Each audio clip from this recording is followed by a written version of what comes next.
एक बार फिर से बोलिए ज़रा, क्या कह रहे हैं?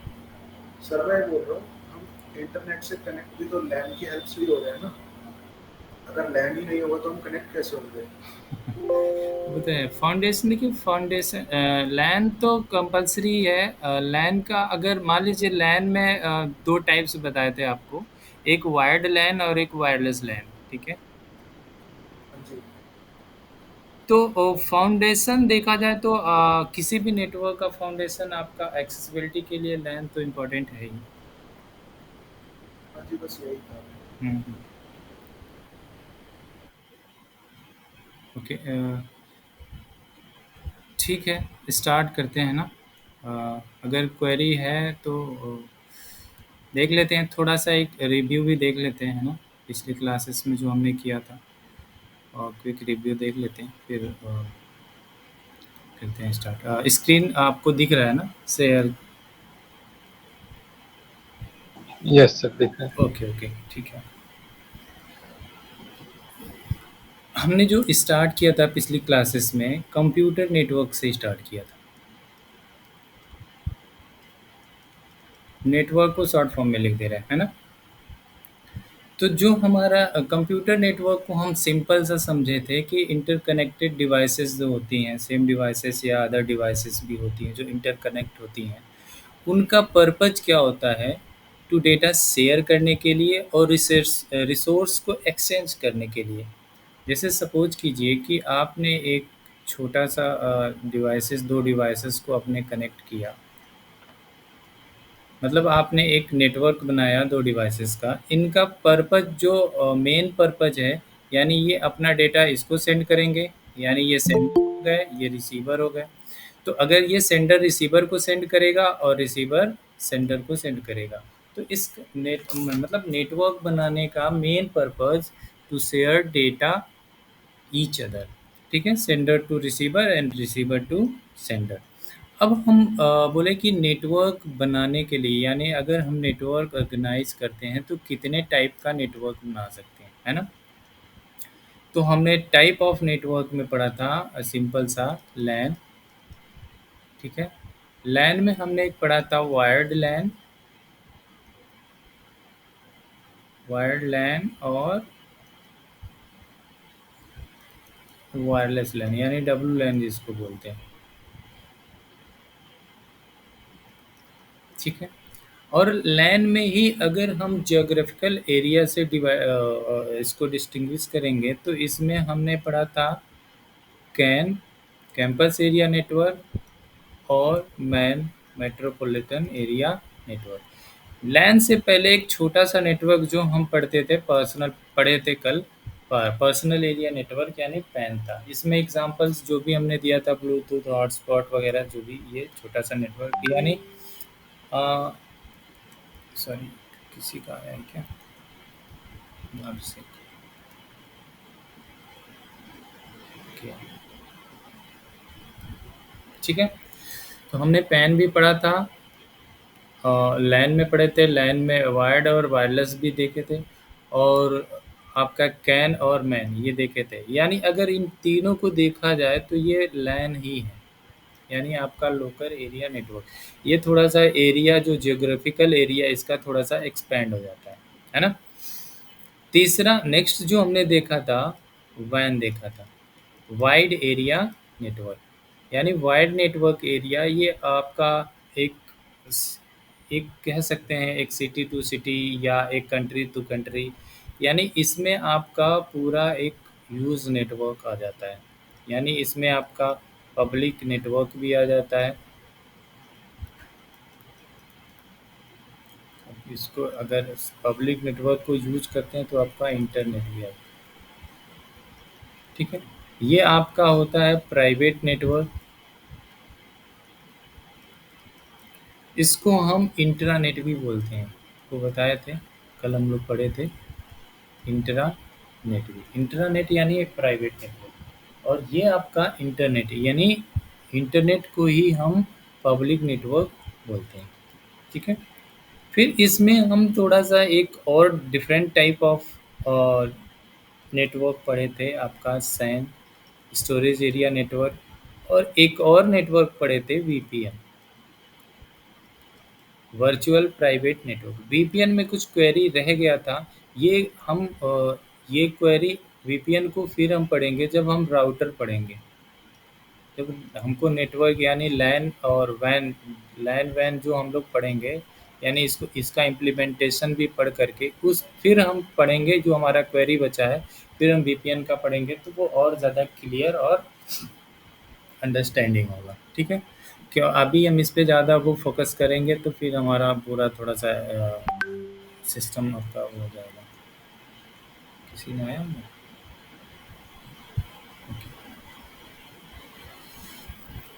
ठीक है,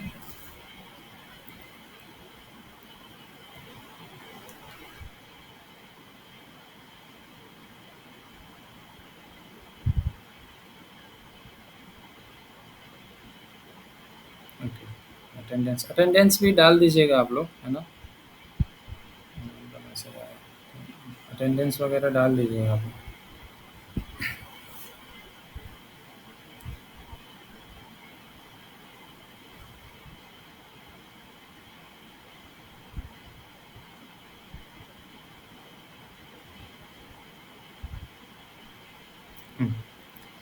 अब देखिए नेटवर्क,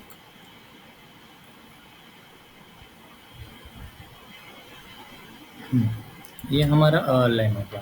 अब देखिए सिंपल सा उसके बाद जो हमारा आता है कंप्यूटर नेटवर्क के बाद जो हम पढ़ेंगे, जो हमारा नेक्स्ट जो टॉपिक्स है कंप्यूटर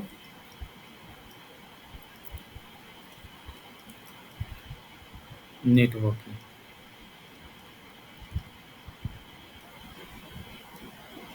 यानी हमने एक नेटवर्क बनाया, यानी कनेक्टेड किया। अब देखिए, अब ये तो आपका कनेक्ट मल्टीपल डिवाइसेस या सेम डिवाइसेस या डिफरेंट डिवाइसेस बोल सकते हैं, ये सारे कनेक्टेड होते हैं। तो ये अब एक दूसरे से कैसे कनेक्टेड होते हैं, जो नेटवर्क टोपोलॉजी होता है। टोपोलॉजी फिर अभी हम बाद में पढ़ेंगे कि हम कैसे कनेक्ट करते हैं, डिफरेंट टाइप ऑफ टोपोलॉजी आगे हम पढ़ेंगे। यहाँ अभी हम नेटवर्क में सिर्फ यही समझ रहे हैं कि ये डिफरेंट सारे डिवाइसेस आपस में कनेक्टेड हैं, किस लिए? तो हमारा कम्युनिकेशन इस्टेब्लिश करने के लिए। तो अब उसमें कितने टाइप का नेटवर्क ये भी हमने देख लिया। अब हमने जो नेटवर्क बनाया उसका पर्पस यही था ना कि डेटा हमारा कम्युनिकेट करे एक दूसरे से, यानी अब जो नेटवर्किंग में होगा, अब आपने नेटवर्क बना दिया है, अब क्या करेंगे नेटवर्किंग में कि आप जो डेटा अब इधर से यानी सेंडर एक तरफ से सेंड करेंगे, यानी अगर आपका ये सेंडर हो गया और ये रिसीवर हो गया, ये डेटा सेंड करेगा और ये रिसीव करेगा। That's the part of computer networking. अब आपका डेटा फ्लो होगा। तो अब कंप्यूटर नेटवर्किंग के लिए कितने कंपोनेंट हो गए आपके? एक सेंडर हो गया, दूसरा रिसीवर हो गया, तीसरा आपका मैसेज हो गया, यानी आप जो मैसेज सेंड या रिसीव करेंगे वो मैसेज हो गया।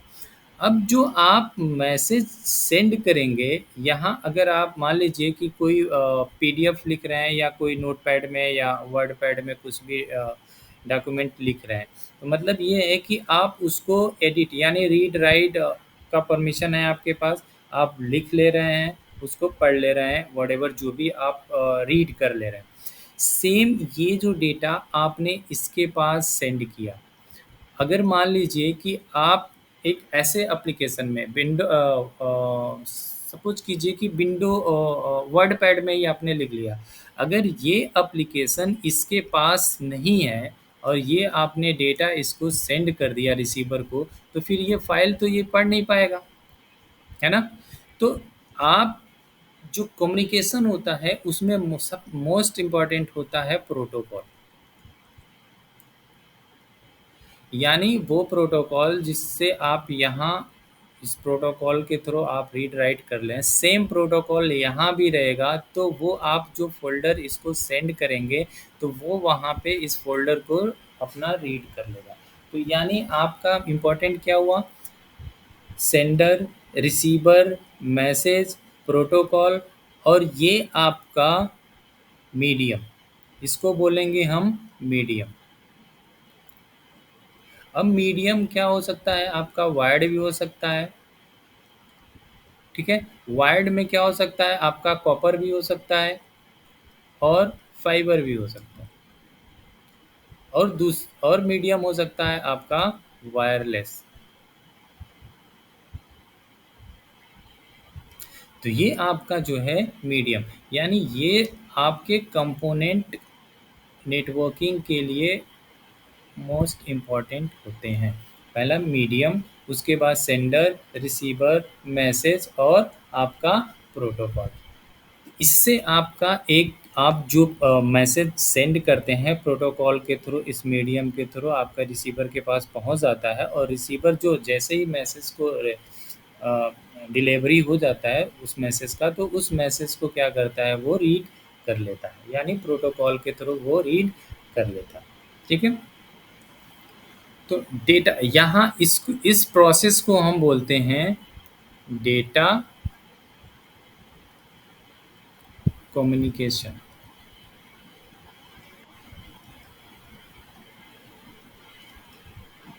ठीक। Data communication in the sense कि आप ये दोनों सिस्टम एक दूसरे से कम्युनिकेट कर रहे हैं थ्रू प्रोटोकॉल, मीडियम्स, ये सारे कंपोनेंट्स वगैरह यूज करके ये एक दूसरे से डेटा कम्युनिकेट कर पा रहे हैं। तो इसको यानी इस प्रोसेस को हम बोलते हैं डेटा कम्युनिकेशन। कम्युनिकेशन समझ ही रहे हैं आप लोग, जैसे अगर हम आप लोगों से कम्युनिकेट, यानी हम बोल रहे हैं, हमारा जो भी वॉइस है आप लोगों के पास पहुंच रहा है, तो यानी क्या कह रहे हैं कि हम जो भी अपना इन्फॉर्मेशन, मुझे जो पता है आपको शेयर कर रहे हैं, आप रिसीव कर रहे हैं, हम क्या हो गए सेंडर और आप लोग क्या हो गए रिसीवर।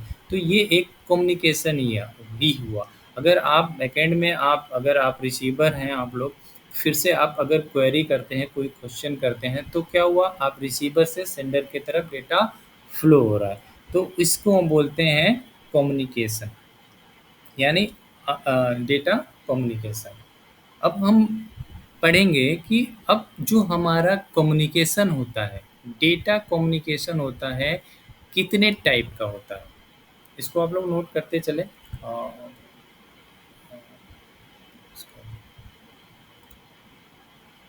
ठीक है, तो डेटा कम्युनिकेशन जो होता है इसके बारे में हम लोग पढ़ेंगे।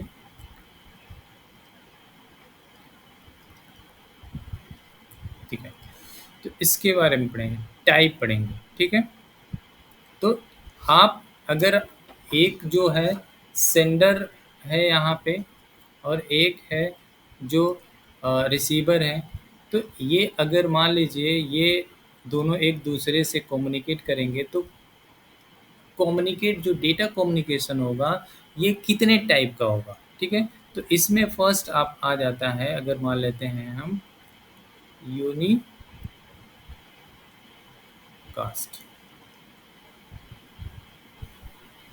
ठीक है। यूनिकास्ट आपको पता है, सर वन वे कम्युनिकेशन को हाँ, बोलेंगे हम फर्स्ट। यूनिकास्ट मतलब क्या होता है कि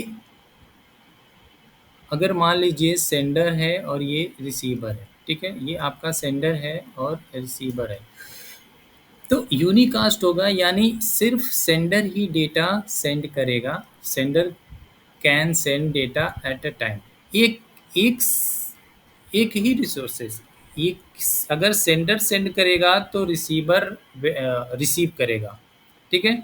इस प्रोसेस में रिसीवर सेंड नहीं कर सकता। अगर रिसीवर आपका सेंड करता है तो आपका जो सोर्स है, यानी या रिसीवर अगर ये सेंड करेगा डेटा, तो ये नहीं कर सकता, या आइदर सेंडर सेंड डेटा और रिसीवर सेंड डेटा, दोनों में से कोई एक ही डेटा सेंड करेगा, वो आपका होता है यूनिकास्ट, ठीक है।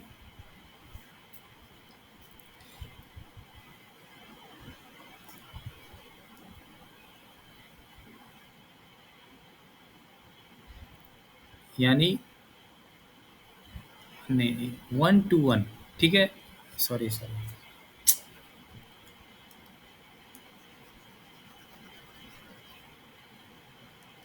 यूनिकास्ट सिंपल सा समझ रहे हैं, जैसे मान लीजिए, सॉरी एग्जैक्टली वो थोड़ा सा मिस हो गया था। यूनिकास्ट मतलब सिर्फ एक ही दो लोग, जैसे मान लीजिए कि आप अगर एक आईपी है, एक सिस्टम है और ये एक सिस्टम है, सिंपल सा एक मेल ले लेते हैं ना। अगर आप मेल करते हैं, अगर आप टू लिखते हैं और फ्रॉम आपके पास फ्रॉम जाता है, तो वो मेल कहाँ जाता है, जहाँ आप सेंड किए सिर्फ उसके पास। अगर मान लीजिए कि आपके ऑर्गेनाइजेशन में दो लोग हैं, ठीक है, तो आप अगर जैसे अभी हम क्या कर रहे हैं, हम जो अगर हम कम्युनिकेट कर रहे हैं, तो आप जितने ग्रुप में या जितने लोग हैं सबको कम्युनिकेट कर रहे हैं। अगर मान लीजिए सिर्फ हम एक को कॉल करें, अभी टेलीफोन पे एक को कॉल करें, तो वो क्या हो जाएगा, यूनिकास्ट, यानी 1-to-1 कम्युनिकेशन इसको बोल देंगे यहाँ पे, 1-to-1 कम्युनिकेशन।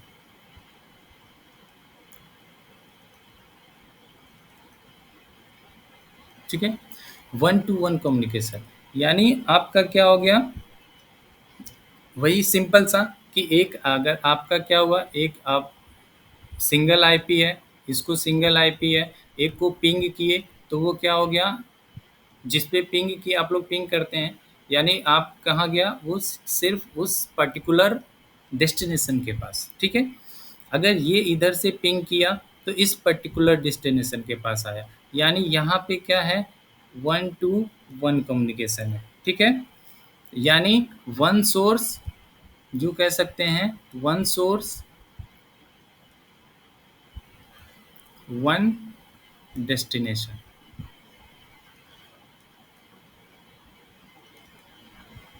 ठीक है, ये आपका यूनिकास्ट हुआ। एक सिंपल सा एग्जांपल्स लेते चलेंगे, आपके ऑफिस, अपने ऑफिस का ही एग्जांपल्स लेते चलेंगे। जैसे मान लीजिए कि ये बॉस हैं, कंपनी के बॉस हैं, और इधर ये लोग एम्प्लॉई हैं। इसमें अगर कुछ लोग मान लीजिए ये आपके सेल्स के हैं, ये कुछ लोग आपके मान लीजिए कि एडमिन हैं, ये आपके एचआर हैं। ठीक है, तो बॉस ने क्या किया, सिंपल सेल्स के एक सेल्स पर्सन को पिंग किया, तो मतलब क्या हुआ, ये इनको कम्युनिकेट करेंगे और ये रिप्लाई करेंगे, तो यहाँ क्या हो गया आपका 1-to-1 कम्युनिकेशन, यानी वन सोर्सेस वन डेस्टिनेशन। यहाँ पे क्या हो गया आपका, यूनिकास्ट, यानी जो भी मैसेज जाएगा सिर्फ एक को जाएगा, यानी अब सिर्फ बॉस और सेल्स के जो भी पर्सन है उनसे कम्युनिकेट हो रहा है, तो ये आपका क्या हो गया, यूनिकास्ट। नेक्स्ट वन क्या आ जाएंगे, मल्टीकास्ट। मल्टीकास्ट आप लोग सुने ही होंगे, यानी मल्टीकास्ट क्या होता है, अगर सिंपल वर्ड्स में अगर हम आइडेंटिफाई करें तो वन सोर्स मेनी डेस्टिनेशन। ठीक है, वन सोर्स मेनी डेस्टिनेशन, मतलब क्या हुआ, अब अब ये जो बॉस हैं, ये समझिए एक ही बार में वो चाह रहे हैं कि एडमिन में जितने लोग हैं उन सबसे कम्युनिकेट करना। ठीक है, तो ये क्या करेंगे, इन पूरे ग्रुप से एक ही बार में कम्युनिकेट करेंगे, तो ये क्या हो गया, वन सोर्स हुए और डेस्टिनेशन आपके एडमिन में जितने लोग हैं, यानी मेनी डेस्टिनेशन हो गया। तो यहाँ पे क्या हुआ, वन सोर्स मेनी डेस्टिनेशन, तो ये जो कम्युनिकेशन होगा वो मल्टीकास्ट का होगा। ठीक है, जैसे मान लीजिए आप ग्रुप बनाते हैं, जैसे हम लोगों का अभी इवनिंग बैच का ग्रुप बना है, तो हमको कुछ भी लिंक अगर आपको सेंड करना है, तो एक लिंक किए आप सबके पास पहुंच गया, यानी सेंडर अकेले हम हुए और रिसीवर क्या हुए आप, मल्टीपल, यानी उस ग्रुप में जितने लोग हैं सबको एक ही बार में मैसेज मिल गया, तो वो क्या हो गया, मल्टीकास्ट। ठीक है, तीसरा जो होता है ब्रॉडकास्ट। ठीक है, अगर मान लीजिए कि अगर जो बॉस हैं एक ही बार में पूरे जितने भी कंपनी में जितने भी एम्प्लॉय हैं सबको सबसे कम्युनिकेट करना चाहते हैं, एक कोई मैसेज है, जैसे मान लीजिए कोई भी मैसेज इंपॉर्टेंट मैसेज वो क्या करना है उनको सबके पास पहुंचाना है, तो वो क्या करेंगे एक ही मैसेज को सब पे ब्रॉडकास्ट कर देंगे। ठीक है, तो वो क्या हो जाएगा 1 to ऑल, यानी वन सोर्स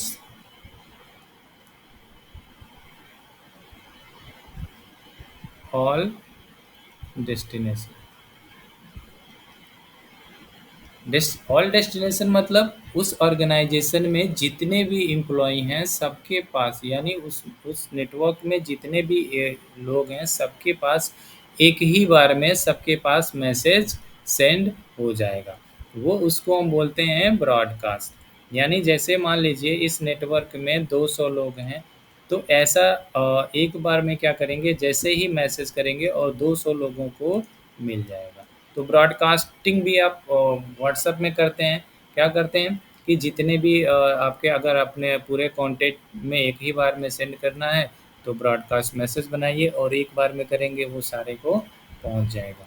या अगर मान लीजिए एक नेटवर्क में ब्रॉडकास्ट करना है तो उस नेटवर्क में एक अब नेटवर्क एक आईपी आती है ब्रॉडकास्ट आईपी, जब हम IPv4 पढ़ेंगे या लॉजिकल एड्रेस पढ़ेंगे तो उसमें हम कैसे ब्रॉडकास्ट करते हैं वो वहाँ हम पढ़ लेंगे। ठीक है, तो यहाँ पे सिर्फ ब्रॉडकास्ट का मीनिंग यही है कि एक ही बार में उस नेटवर्क में सारे को एक ही बार में मैसेज रिसीव हो जाए, यानी जो सोर्स है एक ही बार में सबके लिए वो मैसेज सेंड कर दे और सारे लोग जितने भी डेस्टिनेशन है सबके पास एक ही बार में पहुंच जाए, वो होता है आपका ब्रॉडकास्ट।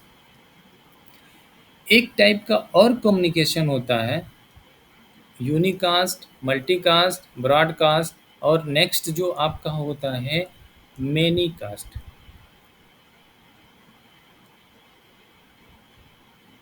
मैनी देखिए मैनीकास्ट का मतलब ये हुआ कि यहाँ पे देखिए सारे जगह सोर्स एक ही था, सोर्स एक ही था। अब यहाँ पे क्या होगा, मेनी सोर्स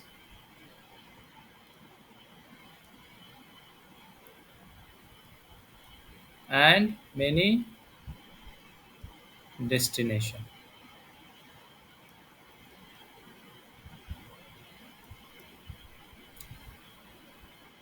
मेनी कास्ट का मतलब है many source and many destination. आप सब लोग गेम खेलते होंगे है ना, या पबजी वगैरह या फ्री फायर वगैरह वटेवर जो भी आजकल ऑनलाइन गेमिंग आ रहे हैं, तो आप लोग गेम खेलते ही होंगे। वहाँ पे क्या होता है एक ग्रुप होता है जो होस्ट करता है गेम को और इधर भी ग्रुप होता है जो भी होस्ट करता है। अब इन दो ग्रुपों के बीच में फाइट होती है, एक दूसरे को किल करते हैं। तो देखिए यहाँ पे क्या हो गया, सोर्स ये ग्रुप ऑफ फ्रेंड हो गए, यहाँ पे भी सोर्स डेस्टिनेशन कह लीजिए ये ग्रुप ऑफ फ्रेंड हो गए। अब इनके बीच में फाइट होती है। तो ये जो आपका गेमिंग का जो ऐप है लाइव गेमिंग का, तो ये एग्जांपल्स ऑफ मैनीकास्ट का है। दूसरा अगर एग्जांपल्स ले लेंगे तो अभी हम लोग क्या यूज़ कर रहे हैं, गूगल मीट या जूम का ही ले लीजिए, सबसे बेस्ट जूम का।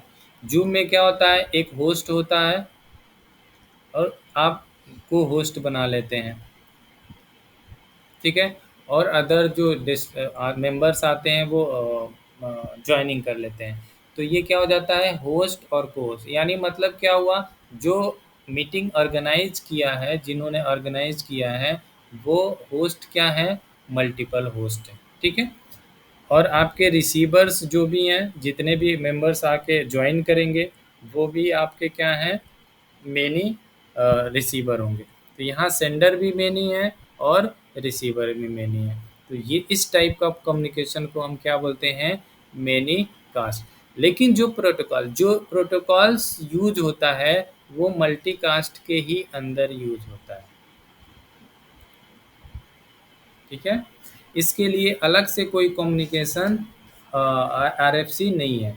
जो ये अगर मेनी कास्ट जो आपका मल्टी कास्ट की जो आरएफसी है 1112 आरएफसी, आरएफसी क्या होता है? आरएफसी अभी हम ओएसआई मॉडल्स जब पढ़ेंगे तो उसमें आई ट्रिपल ई आरएफसी ये सारा चीज़ पढ़ेंगे। यूँ समझ लीजिए कि एक प्रोटोकॉल्स का नोट बुक मान लीजिए। जैसे अगर हमारा क्या है, लॉज हैं, लॉ हमारे बने हैं, तो प्रेम्बल है हमारा एक बुक है। तो उसमें क्या है, सारे सेक्शन वगैरह लिखे हुए हैं। इस सेक्शन पे अगर मान लीजिए सेक्शन 302 302 है या और भी सारे सेक्शंस हैं, इनके बारे में पढ़ना है तो उस सेक्शन में जा करके उसके बारे में डिटेल्स पढ़ सकते हैं कि वो क्या है, कैसे है।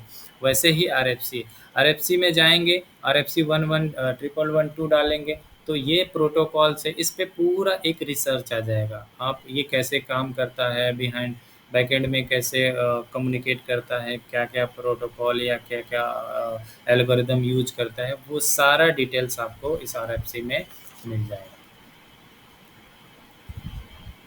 ठीक है, तो आपका ये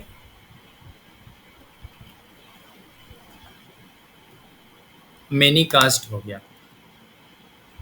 अब देखिए टाइप ऑफ कम्युनिकेशन हो गया। अब ये जो आपने दो सिस्टम्स के बीच में, इसमें कोई किसी में इसमें कोई प्रॉब्लम किसी को? सर मेरे को एक चीज पूछनी है इसके अंदर। हाँ जैसे आपने बोला कि मल्टीकास्ट हो गया हमारा वन सोर्स से मेनी डेस्टिनेशन, और ब्रॉडकास्ट हो गया टू ऑल डेस्टिनेशन। हाँ हाँ। तो सर मेनी और ऑल में जा तो बहुत ज्यादा लोगों के पास ही रहे ना, नहीं तो नहीं, बेसिक डिफरेंस क्या हुआ? बेसिक डिफरेंस ये हुआ कि जैसे देखिए, अगर आपने पर्टिकुलर एक जब आप इस ये आपको और ज़्यादा क्लियर होगा जब हम लॉजिकल एड्रेस पढ़ेंगे, आईपी पढ़ेंगे। ठीक है, यहाँ पे आप बस यूँ समझ लीजिए कि आपको ऐसा मैसेज करना है, सबको नहीं पहुँचाना है। जैसे मान लीजिए कि आप यहाँ राउटर है, ठीक है, एक दूसरे यहाँ कनेक्ट, आप नेटवर्क बनाए, राउटर है, स्विचेस हैं, आप ये सारे एक दूसरे से कनेक्टेड। आप चाह रहे हैं कि ये सिर्फ राउटर ऐसा मैसेज करें कि सिर्फ हम ये राउटर को ही मिले। ठीक है, तो अब यहाँ दो हैं, मल्टीपल राउटर्स भी हो सकते हैं, तो आप ऐसा कम्युनिकेशन प्रोसेस करेंगे सिर्फ राउटर को ही वो मैसेज मिलेगा, इन स्विचेस को नहीं मिलेगा। या आप चाह रहे हैं सिंपल सा कि सेल्स वाले को मिले, एचआर को ना मिले, तो यानी आप ऐसा मैसेज सिर्फ एक ग्रुप ऑफ पीपल्स को सेंड करना चाहते हैं या एक ग्रुप ऑफ डिवाइस को सेंड करना चाहते हैं, तो वहाँ पे आप ब्रॉडकास्ट नहीं कर सकते। अगर ब्रॉडकास्ट आप करेंगे तो वो सबको रिसीव हो जाएगा। ठीक है, सर मल्टीकास्ट। हाँ सर जैसे कि हम लोग सर मेल करते हैं, जैसे कि हम लोग सर एक चेंज में सर एक ग्रुप बनाते हैं सर, तो उसमें मतलब कि जिसको इसको ऐड करते हैं वो और इसको ऑनर बनाते हैं, वही सिर्फ भेज सकता है हाँ हाँ, तो मतलब वो तो सबको। प्रोटेक्शन हो गया ना, वो तो हाँ हाँ। प्रोटेक्शन की बात आ गई। कम्युनिकेशन की बात होगी तो आप ग्रुप में ऐसा मैसेज करेंगे तो आप ऐसा रिस्ट्रिक्ट तो नहीं कर सकते कि ये वाला नहीं देखेगा। आप हम्म। ग्रुप बनाएं तो सबको दिखना ही है, भले ही जो ओनर्स है वही मैसेज डाले, जो रिसीवर है वो मैसेज ना डाल पाए। ठीक है, ये तो आप प्रोटेक्शन लगा दिए।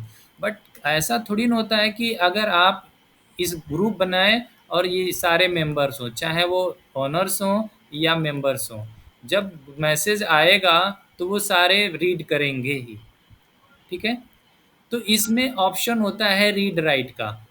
तो रीड राइट का ऑप्शन सिर्फ ओनर के पास होता है, और रीड का ऑप्शन सिर्फ ये आपके मेंबर्स के पास होता है। इसलिए मेंबर क्या होता है, उसको सिर्फ रीड कर पाता है, उसमें कोई चेंजेस नहीं कर पाता, और जो ओनर है वो रीड राइट कर सकता है। ये प्रोटेक्शन हुआ। हम कम्युनिकेशन की बात कर रहे हैं। ठीक है, कम्युनिकेशन की बात ये हुई कि आप चाह रहे हैं कि सिर्फ एक ग्रुप को ही मैसेज सेंड करना है, सबको नहीं करना है उस नेटवर्क में। तो क्या हो गया, वहाँ पे क्या यूज करेंगे हम, मल्टीकास्ट करेंगे। अगर आप उसको सबको करना है तो वहाँ आप यूज़ करेंगे ब्रॉडकास्ट, क्योंकि ब्रॉडकास्ट करेंगे मैसेज तो वो सबको मिल जाएगा, तो वहाँ प्राइवेसी रही ही नहीं। आप चाह रहे हैं कि सिर्फ एक ग्रुप को ही करें, तो वहाँ आप यूज़ करेंगे मल्टीकास्ट। अगर पर्टिकुलर किसी ऑर्गेनाइजेशन को करना है तो वहाँ ब्रॉडकास्ट करेंगे, हाँ, और पर्टिकुलर अगर डिपार्टमेंट में सबको करना है तो वहाँ पर मल्टीपल मतलब हाँ, करेंगे। हाँ, अगर डिपार्टमेंट, एक एग्जांपल ही समझ लीजिए, अगर डिपार्टमेंट में करना है तो मल्टीकास्ट करेंगे, अगर सारे ऑर्गेनाइजेशन में करना है तो आप क्या करेंगे, ब्रॉडकास्ट। एक स्कूल का एग्जांपल ले सकते हैं कि क्या होता है कि जैसे बच्चों की छुट्टी होती है, ठीक है, या कोई पहली घंटी का बेल बजता है, तो वो पूरे स्कूल के लिए, सबके लिए होता है। या छुट्टी अगर घंटी टिंग टिंग बजती है, तो वो जो छुट्टी होती है सारे के पास मैसेज पहुंच जाता है कि अब स्कूल में छुट्टी होगी, बच्चे एक ही बार में निकल जाते हैं अपना बैग्स लेकर के। लेकिन एक टीचर एक क्लास में जा कर के जब वो रीडिंग कर पढ़ाता है, तो वो उस क्लास में ही पढ़ाता है, यानी वो क्या करेगा, वहाँ पे मल्टीकास्ट करेगा। जब मल्टीकास्ट करेगा तो वो पर्टिकुलर एक सेक्शन या एक क्लास को ही पढ़ाएगा, लेकिन जो घंटी बाहर बज रही है वो क्या हो रहा है, पूरे स्कूल या कॉलेज में वो ब्रॉडकास्ट हो रहा है, यानी वो मैसेज सबके पास पहुंच जा रहा है। इसको ऐसे डिफाइन कर सकते हैं, अगर लेमन लैंग्वेज में देखें तो आप ऐसे मल्टीकास्ट और ब्रॉडकास्ट को आप आइडेंटिफाई कर सकते हैं। Okay sir. कुछ मल्टीकास्ट और ब्रॉडकास्ट में समझ में आया? Yes sir. Okay, yes sir. Yes sir. ठीक। तो ये हमारा टाइप ऑफ कम्युनिकेशन था, ठीक है। अब अगर हम दो सिस्टम को देखिए, दो सिस्टम को हम आपस में जब हम किसी मीडियम के थ्रू हम अपना डेटा ट्रैवल कराते हैं सोर्स से डेस्टिनेशन, तो ये क्या है हमारा मीडियम, इसको हम बोलते हैं ट्रांसमिशन मीडियम,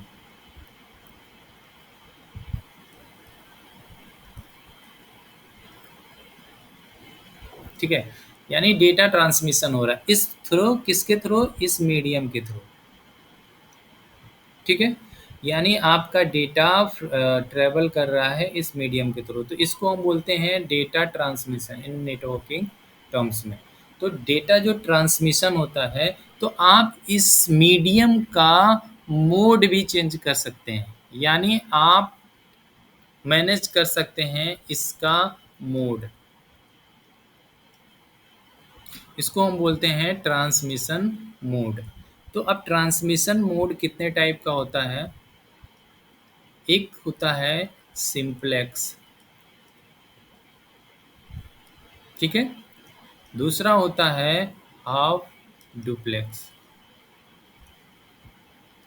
ट्रबल शूट में जब आप पढ़ेंगे नेटवर्किंग, तो ये हमेशा आपके काम आएगा यहाँ पे।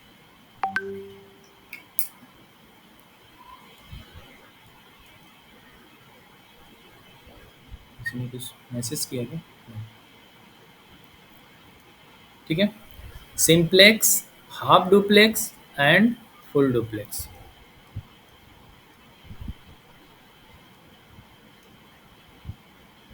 ठीक है।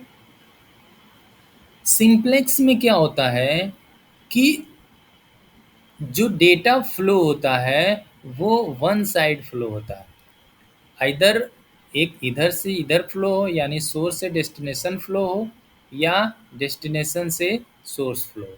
तो यानी सिंप्लेक्स में डेटा एक ही तरफ फ्लो होगा। एग्जांपल्स में अगर हम ले लें तो कीबोर्ड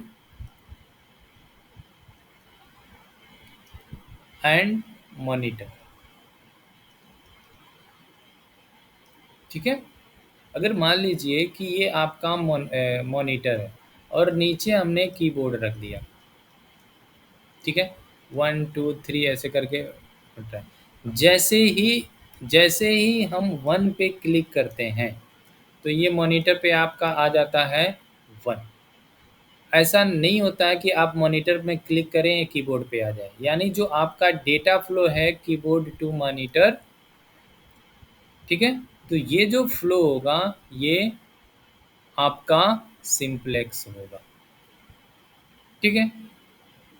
या अगर मान लीजिए कि आप मेट्रो स्टेशन पे ट्रैवल करते होंगे, तो आपका टाइमिंग होगा, वॉचेस का टाइमिंग होगा, या अ, अ, नोटिस बोर्ड होता है, उसमें टाइमिंग होता है। एयरपोर्ट पे जाएँगे तो वो फ़्लाइट का जो टाइम दिखा देता है कि ये फ़्लाइट इतने बजे रन करेगा, तो वो सारी चीज़ें वहाँ उस पे, तो वो क्या होता है आपका, यानी अंदर कोई ऑपरेटर होगा, वो क्या होगा, मैसेज को सेंड करता होगा उस मॉनिटर पे और डिस्प्ले पे आकर के डिस्प्ले हो जाता है। तो वो क्या है, डेटा आपका क्या है, सिम्प्लेक्स है, यानी आपका जो ट्रैवल कर रहा है वन वे ट्रैवल्स है, यानी सोर्स से destination, either destination to source. तो वो होता है आपका सिम्प्लेक्स। आप चाहते हैं कि ये अगर ये जो आपका ए और बी सिस्टम है, आप चाह रहे हैं कि सिर्फ ए बी से बात करे, बी ए से बात ना करे, तो इसके मोड को आप सिम्प्लेक्स कर देंगे टुवर्ड्स बी की तरफ। यानी ये अब ये क्या करेगा, ए सिर्फ बी से बात करेगा, बी ए से बात नहीं करेगा। तो आपने इसका मोड चेंज करके सिम्प्लेक्स कर दिया। ठीक है, सिम्प्लेक्स समझ में आया? ठीक है। फिर आप आ गए कि हाफ डुप्लेक्स पे। हाफ डुप्लेक्स क्या होता है कि ट्रांसमिशन मोड तो आपका एक वायर है, केबल ही है, इधर केबल ही है, ऑप्टिक फाइबर ऑप्टिकल ऑप्टिक्स का हो सकता है, या आपका कॉपर का हो सकता है, या उधर हो सकता है वाईफाई हो सकता है। तो अगर मान लीजिए कि एक कॉपर का केबल है, आपने क्या किया, इसको हाफ डुप्लेक्स बना दिया, तो फिर क्या होगा,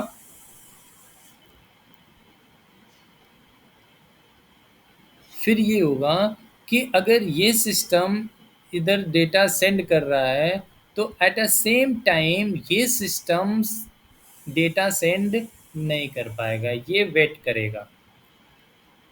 कब तक वेट करेगा, जब तक ये पूरा डेटा इधर इसके तरफ ट्रांसफ़र नहीं हो जाता।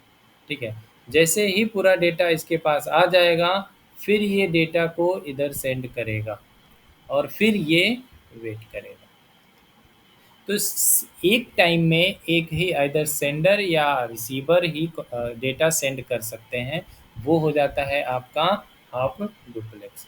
यानी अगर आपने इसके मीडियम को हाफ डुप्लेक्स बना दिया, इस वायर के मोड को चेंज करके हाफ डुप्लेक्स कर दिया, तो एक टाइम में सिर्फ एक ही डेटा सेंड करेगा और दूसरा वेट करेगा। अगर सेम टाइम में दोनों, अगर मान लीजिए सेम टाइम में ये भी डेटा सेंड कर दिया, उसी टाइम में ये भी डेटा सेंड कर दिया, तो बीच में कहीं न कहीं डेटा आकर के कोलाइड हो जाएगा, यानी आपका डेटा लॉस हो जाएगा। सिंपल सा समझ लीजिए कि एक ऐसा पुल है, ब्रिज है, कि जिस पे एक ही फोर व्हीलर जा सकता है।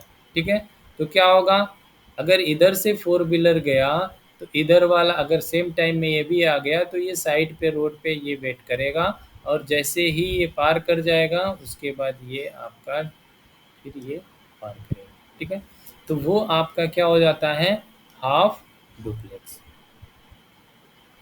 ठीक है,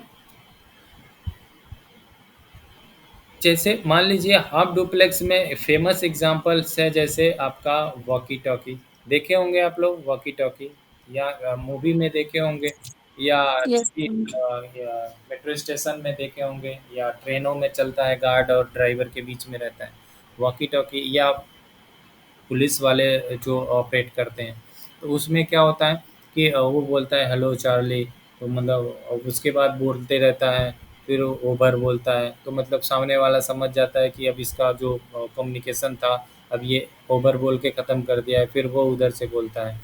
तो ये इसका हाफ डुप्लेक्स का बेस्ट एग्जांपल है कि एक बोलेगा, बाकी सब सुनेंगे, फिर वो उधर से बोलेगा तो ये सुनेंगे। ठीक है, तो ये आपका क्या है, हाफ डुप्लेक्स मोड है। फुल डुप्लेक्स होता है sender and receiver can send data at a same time. Simple सा एग्जांपल, जैसे हम लोग मोबाइल फ़ोन यूज कर रहे हैं, या अभी हम घर का जो वाईफाई अभी यूज कर रहे हैं, कि आप लोग अगर बोल रहे हैं तो भी मेरे पास आ जा रहा है, अब मैं भी अगर आप बोल रहा हूँ तो आपको मिल जा रहा है। तो क्या है, कम्युनिकेशन सेम टाइम में दोनों तरफ से इस्टेब्लिश्ड है। हम दोनों लोग बोल सकते हैं, सुन सकते हैं। तो वो आपका मोड क्या है? आपका फुल डुप्लेक्स है। फुल डुप्लेक्स मतलब दोनों लोग सेम टाइम में कम्युनिकेशन कर सकते हैं, सेम टाइम में अपलोडिंग और डाउनलोडिंग हो सकता है। तो ये आपका फुल डुप्लेक्स है, ठीक है? तो आप इसके मोड को या तो इधर अगर आप अगर जो भी रिक्वायरमेंट है, अगर ऑर्गेनाइजेशन में आपको बोलता है कि इस वायर को सिंप्लेक्स रख दो तो सिंप्लेक्स रख देना है, हाफ डुप्लेक्स रखना है हाफ डुप्लेक्स कर सकते हैं, फुल डुप्लेक्स करना है तो फुल डुप्लेक्स कर सकते हैं। तो ये इट्स अप टू यू। तो ये मोड आप यानी आप उस मीडियम का मोड चेंज कर सकते हैं। सिंप्लेक्स कर सकते हैं, हाफ डुप्लेक्स कर सकते हैं और फुल डुप्लेक्स कर सकते हैं, ठीक है? तो ये आपका हो गया डेटा कम्युनिकेशन का पार्ट, ठीक है? इसमें कोई डाउट? No sir. हाँ सर। ठीक है। तो ये कभी-कभी इंटरव्यू वगैरह में ये सारे पूछे जा सकते हैं, तो क्योंकि इस पे काम करना ही होता है। वायर का मोड कभी-कभी क्या होता है ना कि वायर का मोड कोई कॉन्फ़िगरेशन में या कभी चेंज हो सकता है, हो जाता है, या कोई ला के ऐसा वायर लगा दिया कि जो फुल डुप्लेक्स पे काम ही नहीं कर सकता। तो वहाँ पे ट्रबल शूट करके हम इसको देख सकते हैं। तो ये अगर नॉलेज होगा तो आप उसको ट्रबल शूट कर सकते हैं। देखो हमारा क्या हो गया? कंप्यूटर नेटवर्क हो गया, नेटवर्क को हम शॉर्ट फॉर्म में लिख रहे हैं। कंप्यूटर नेटवर्किंग हो गया। देखिए ये अपने में बहुत वास्ट चैप्टर्स हैं। कंप्यूटर नेटवर्क ये बहुत बड़े चैप्टर हैं। बस हम इसको ब्रीफिंग कर रहे हैं, मतलब थोड़ा सा इसका आइडिया ले रहे हैं आप लोगों से, मतलब दे रहे हैं आपको। और इस अपने में ये बहुत बड़ा चैप्टर्स है। तो अगर हम इसको अगर और पढ़ने लगे हम लोग तो बहुत टाइम हो जाएगा। तो हमारा नेटवर्क ने हो गया, नेटवर्किंग हो गया। फिर आपको हम बोले थे कि इंटरनेट, ठीक है? हमने इसमें थोड़ा सा ब्रीफ देख लिया, इसका देख लिया। अब हम देखेंगे कि इंटरनेट देखेंगे कि इंटरनेट है क्या और इसकी शुरुआत कैसे हुई। थोड़ा सा हम हिस्ट्री में चलेंगे और थोड़ा सा इसका हिस्ट्री भी जानेंगे कि इंटरनेट अभी, क्योंकि बहुत 500 हज़ार साल पहले की तो बात है नहीं, रिसेंटली 40-50 साल की पहले की बात होगी। तो वहाँ हम आसानी से जान सकते हैं कि इंटरनेट कैसे हुआ, यानी इसकी शुरुआत कैसे हुई।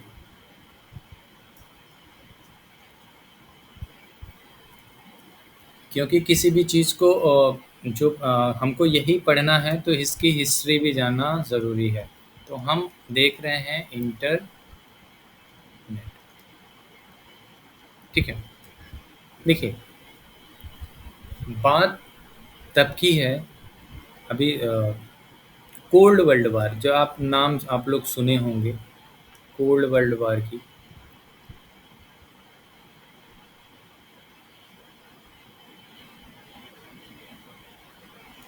कोल्ड वर्ल्ड वार कब से शुरू हुआ? 1947 से लेकर के लगभग 1991 तक।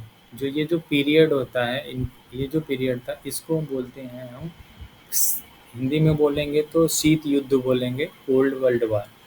इसमें इस वर्ल्ड वार में ये था, जैसे एक होता है कि एक कंट्री दूसरे कंट्री से फाइट करता है, फिजिकली फाइट, वो उस पर बम मारता है, वो उस पर बम मारता है, वो उस पर अटैक करता है, उसके लोगों को मारता है। जैसे अभी चल रहे हैं ये इजराइल और गाजा का, अभी उधर जाएंगे रशिया और यूक्रेन का। तो ये वार है, ये फिजिकल वार है, वो उस पर मिसाइल रॉकेट हमला कर रहा है, वो उस पर उसको मार रहा है। लेकिन ये कोल्ड वर्ल्ड वार जो था, उस वर्ल्ड वार से, इस वार से बिल्कुल डिफरेंट था। यहाँ पे जो ये था कि ये कंट्रियाँ जो इस कोल्ड वर्ल्ड वार में जो थी, वो फिजिकल वॉर नहीं कर रही थी, फिजिकल अटैक नहीं कर रही थी। वो अटैक ये कर रही थी कि वो ये कर रही थी कि कभी उसके कभी किसी तरह, जैसे मान लीजिए कोई प्रोडक्ट वो बनाया, एक स्टैंडर्ड प्राइस रहता है, वो उस प्रोडक्ट को सेम बना करके बहुत कम रेट में बेच देना। तो मतलब वो एक दिखाना कि हम इसको ट्रेड वार भी बोलते हैं। तो कोल्ड वर्ल्ड वार में लगभग सारे आ जाते हैं, ट्रेड वॉर, ये सारे चीज़ें आ जाते हैं। मतलब क्या था कि cold world war 2 super power के बीच था। जैसे उस समय सुपर पावर अमेरिका था और एक आपका अभी जो रूस है, रशिया था। तो इन दोनों कंट्रियों के बीच में ये था, चल रहा था कि हम सुपर पावर हैं, ये बोल रहा था कि हम सुपर पावर हैं। तो ये कोल्ड वर्ल्ड वार में ये चल रहा था कि ये दुनिया पे, वर्ल्ड पे हुकूमत करने की बात थी कि हम बड़े हैं तो हम बड़े, और ये चाहता था कि हम बड़े हो जाएं, ये चाहता था कि हम बड़े हो जाएं। लेकिन सबसे बड़ी प्रॉब्लम थी इनकी, एक बड़ी प्रॉब्लम थी। अच्छा ये बताइए कि एक कंट्री, अगर मान लीजिए कि हमारी जो कंट्री इंडिया है, ठीक है? तो इंडिया को रन करने के लिए, यानी एक कंट्री को वेल डिफाइंड रन करने के लिए सबसे इम्पोर्टेंट जो चीज़ है, वो क्या है? क्या हो सकती है?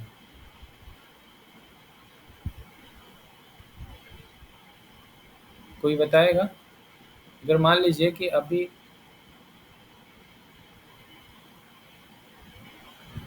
सर उसकी अर्थव्यवस्था, इकोनॉमी। सॉरी शक्ति, सर अर्थव्यवस्था, इकोनॉमी।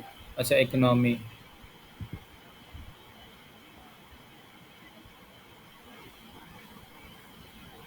और क्या हो सकता है?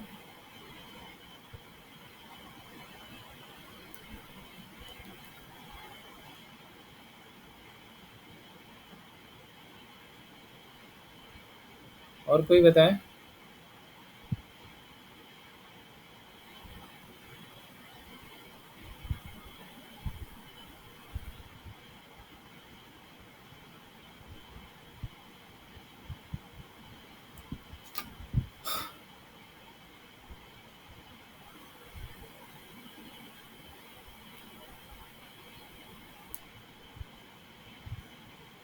अ, कोई और बताए?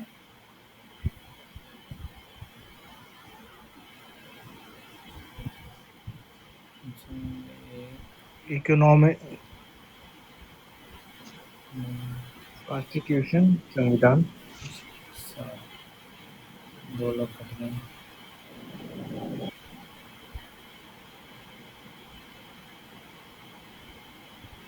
ठीक है। सन्नी कार्ड ले लो।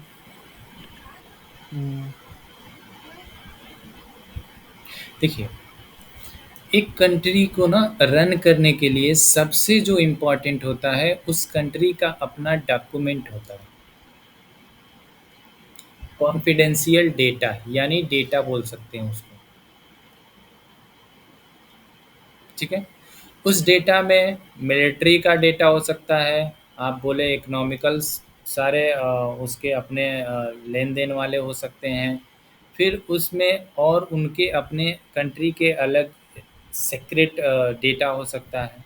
यानी फाइनली देखा जाए तो उस कंट्री का सबसे अगर इम्पोर्टेंट कुछ भी है, तो वो उस कंपनी का एक डॉक्यूमेंटेड डेटा है। तो बिफोर इंटरनेट, जब आप इंटरनेट नहीं था, लगभग 1960 के पहले की बात है, जब इंटरनेट था ही नहीं, कंप्यूटर था, कंप्यूटर पे आप काम कर सकते थे। तो जब उसमें कुछ था ही नहीं, तो वो क्या कर सकते थे? उनका सारा डॉक्यूमेंटेड हार्ड कॉपी था, यानी पेपर वर्क था, है ना? तो जब आप एक हार्ड कॉपी को कितना बना सकते हैं? उस समय मान लीजिए कि आप रिटेन, हैंड रिटेन डॉक्यूमेंटेड जो भी था, तो कितना कॉपी बना सकते हैं? या पूरे उस डेटा को आप आसान ही नहीं रहेगा कि एक डेटा को ले जाना या इधर से उधर ट्रांसपोर्टिंग करना। यानी आपका सारा जो डॉक्यूमेंटेड हार्ड कॉपी था, उसको आप कहीं एडजस्ट भी नहीं कर सकते थे। तो इसलिए क्या होता था कि जो जहाँ उसकी मेन अगर कैपिटल होगी, तो वहाँ पे उसका पूरा डेटा वहीं पे, फाइल वगैरह जो भी है, डॉक्यूमेंटेड है, यानी हार्ड कॉपी में वहीं अपना रख लेते थे। तो सेम अगर मान लीजिए कि न्यूयॉर्क अमेरिका का अगर सेंट्रल मान लेते हैं, जो भी कैपिटल है न्यूयॉर्क, तो वहाँ अपना डेटा रखा होगा। रसिया का अगर मान लेते हैं कि कोई कैपिटल है मॉस्को वगैरह जो भी मान लीजिए, वो वहाँ पे रखा होगा। ठीक है? तो अब उस समय क्या था, ये दोनों जो कंट्रियाँ थीं ये एटॉमिक पावर कंट्री थी। इनके पास भी एटॉमिक बम था, इनके पास भी एटॉमिक बम था, है ना? तो ये सबसे बड़ा चैलेंजेज ये था, रसिया को ये डर सताता था कि कहीं अमेरिका अपना कहीं मेरे ऊपर जो जहाँ मेरा पूरा डेटा है वहीं पे कहीं बमबारी ना कर दे, यानी एटॉमिक पे ही कहीं एटॉमिक हमला ना कर दे। तो अगर मान लीजिए सेम अगर ये भी इधर कर देता या ये भी इधर कर देता तो क्या होता, उसका पूरा डेटा जो था बिल्कुल ख़त्म हो जाता। और एक कंट्री का जब सारा कॉन्फिडेंशियल डेटा ही ख़त्म हो जाए तो वो कंट्री वैसे ही दिवालिया हो जाए, क्योंकि उसके पास तो कुछ रहा ही नहीं, क्योंकि उसमें कितना लोन किसको दिया है, लिया है, या उसके मिलिट्री वेपन्स कहाँ-कहाँ हैं, कौन-सा सेंटर है, कौन-सा लोकेशन है, या उसके मतलब सीक्रेट एजेंट कहाँ-कहाँ काम कर रहे हैं, वो सारा डेटा ही ख़त्म हो जाए। तो वो पूरी कंट्री ऐसे ही क्या हो जाए, डिस्ट्रॉयड हो जाए। ऐसे ही सेम इसके पास भी था। तो डर दोनों को सता रहा था। तो उस समय चैलेंजिंग ये था, उस समय तो कंप्यूटर ऐसे था ही, बट कंप्यूटर एक दूसरे से कम्युनिकेट नहीं करते थे, यानी एक कंप्यूटर दूसरे कंप्यूटर से कम्युनिकेट नहीं करते थे, ये बात नहीं करता था। सबसे बड़ा चैलेंजिंग था। तो रसिया भी इस पे काम कर रहा था और अमेरिका भी ऐसे काम कर रहा था, यानी वो ये सोच रहे थे कि हम इसको कैसे एक कंप्यूटर्स मतलब अपने हार्ड डेटा को हम कैसे कंप्यूटर्स में करके और एक जगह से दूसरे जगह ले जाएं। अगर मान लीजिए कि वो सोचे कि अगर ये पॉसिबल हो जाए कि एक कंप्यूटर दूसरे कंप्यूटर से कम्युनिकेट कर लें तो हमारा डेटा ट्रांसफ़र भी ईजी हो जाएगा, है ना? तो इस काम पे ये हमें रसिया भी लग गया और अमेरिका भी का लग गया। तो अमेरिका में जो एक एजेंसी है इसका मान के चलिए इस DoD, department of defence, America का क्या है, ये डिफेंस है। ये यही वहाँ का जितने भी रिसर्च, और इसका एक एजेंसी थी आरपा, advance research project agency. DoD का ये पार्ट्स है, ब्रांच था। ये आरपा का काम ये था कि ये एडवांस रिसर्च करते थे, कि यानी हमेशा रिसर्च फील्ड में ही ये एजेंसी है रहती है कि रिसर्च करना ही है। तो ये एजेंसी एक उस समय जेसीआर लिंकलाइडर करके एक एमआईटी के प्रोफेसर थे, 1962 की बात है, 1962 की बात है। उस समय उन्होंने एक एमआईटी में एक प्रेजेंटेशन दिया था कि एक कंप्यूटर दूसरे कंप्यूटर से बात कर सकता है थ्रू द गैलेक्टिक नेटवर्क के थ्रू। ठीक है, ये गैलेक्टिक नेटवर्क के थ्रू एक कंप्यूटर दूसरे कंप्यूटर से बात कर सकता है। ठीक है, तो उन्होंने तो फिर ये इनका जो प्रेजेंटेशन था वो डीओडी को पता चला, तो डीओडी ने उनको आरपा जो एजेंसी उसके साथ मिल करके काम करने के लिए बोला। तो ये जो जेसीआर लिंकलाइडर थे वो आरपा के मेंबर्स हो गए।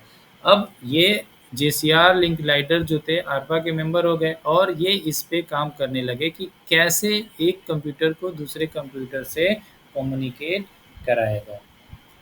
अब ये एजेंसी के साथ मिल कर के काम करने लगे, करते एक इन्होंने क्या किया कि ये सफल हो गए, एक कंप्यूटर को दूसरे कंप्यूटर से कम्युनिकेट करा दिया इन्होंने। जैसे ही कम्युनिकेट हुआ वैसे ही डीओडी ने सबसे पहले काम क्या किया कि अपना जो हार्ड डॉक्यूमेंटेड था, इसका हार्ड कॉपी जो डॉक्यूमेंटेड था उसको चेंज किया किसमें, सॉफ्ट कॉपी में, और सॉफ्ट कॉपी को मल्टीपल लोकेशन पे अपना कॉन्फिडेंशियल डेटा बना दिया। जिससे मान लीजिए कि हम क्या है आजकल बनाते हैं डेटा सेंटर, तो वैसे ही उन्होंने अपना अदर 3-4 लोकेशन पे, 3-4 राज्य के लोकेशन पे अपना डेटा सेव कर लिया। तो अब इसका जो क्या था, अब इसके अंदर कोई अमेरिका बिल्कुल बेफिक्र हो गया कि भाई अगर एक जगह मारेगा बम तो भी हमारा डेटा बच जाएगा 3 जगह। तो अब ये बिल्कुल फ्री हो गया भैया, हमको कोई तो डर नहीं है, अब करता रहे।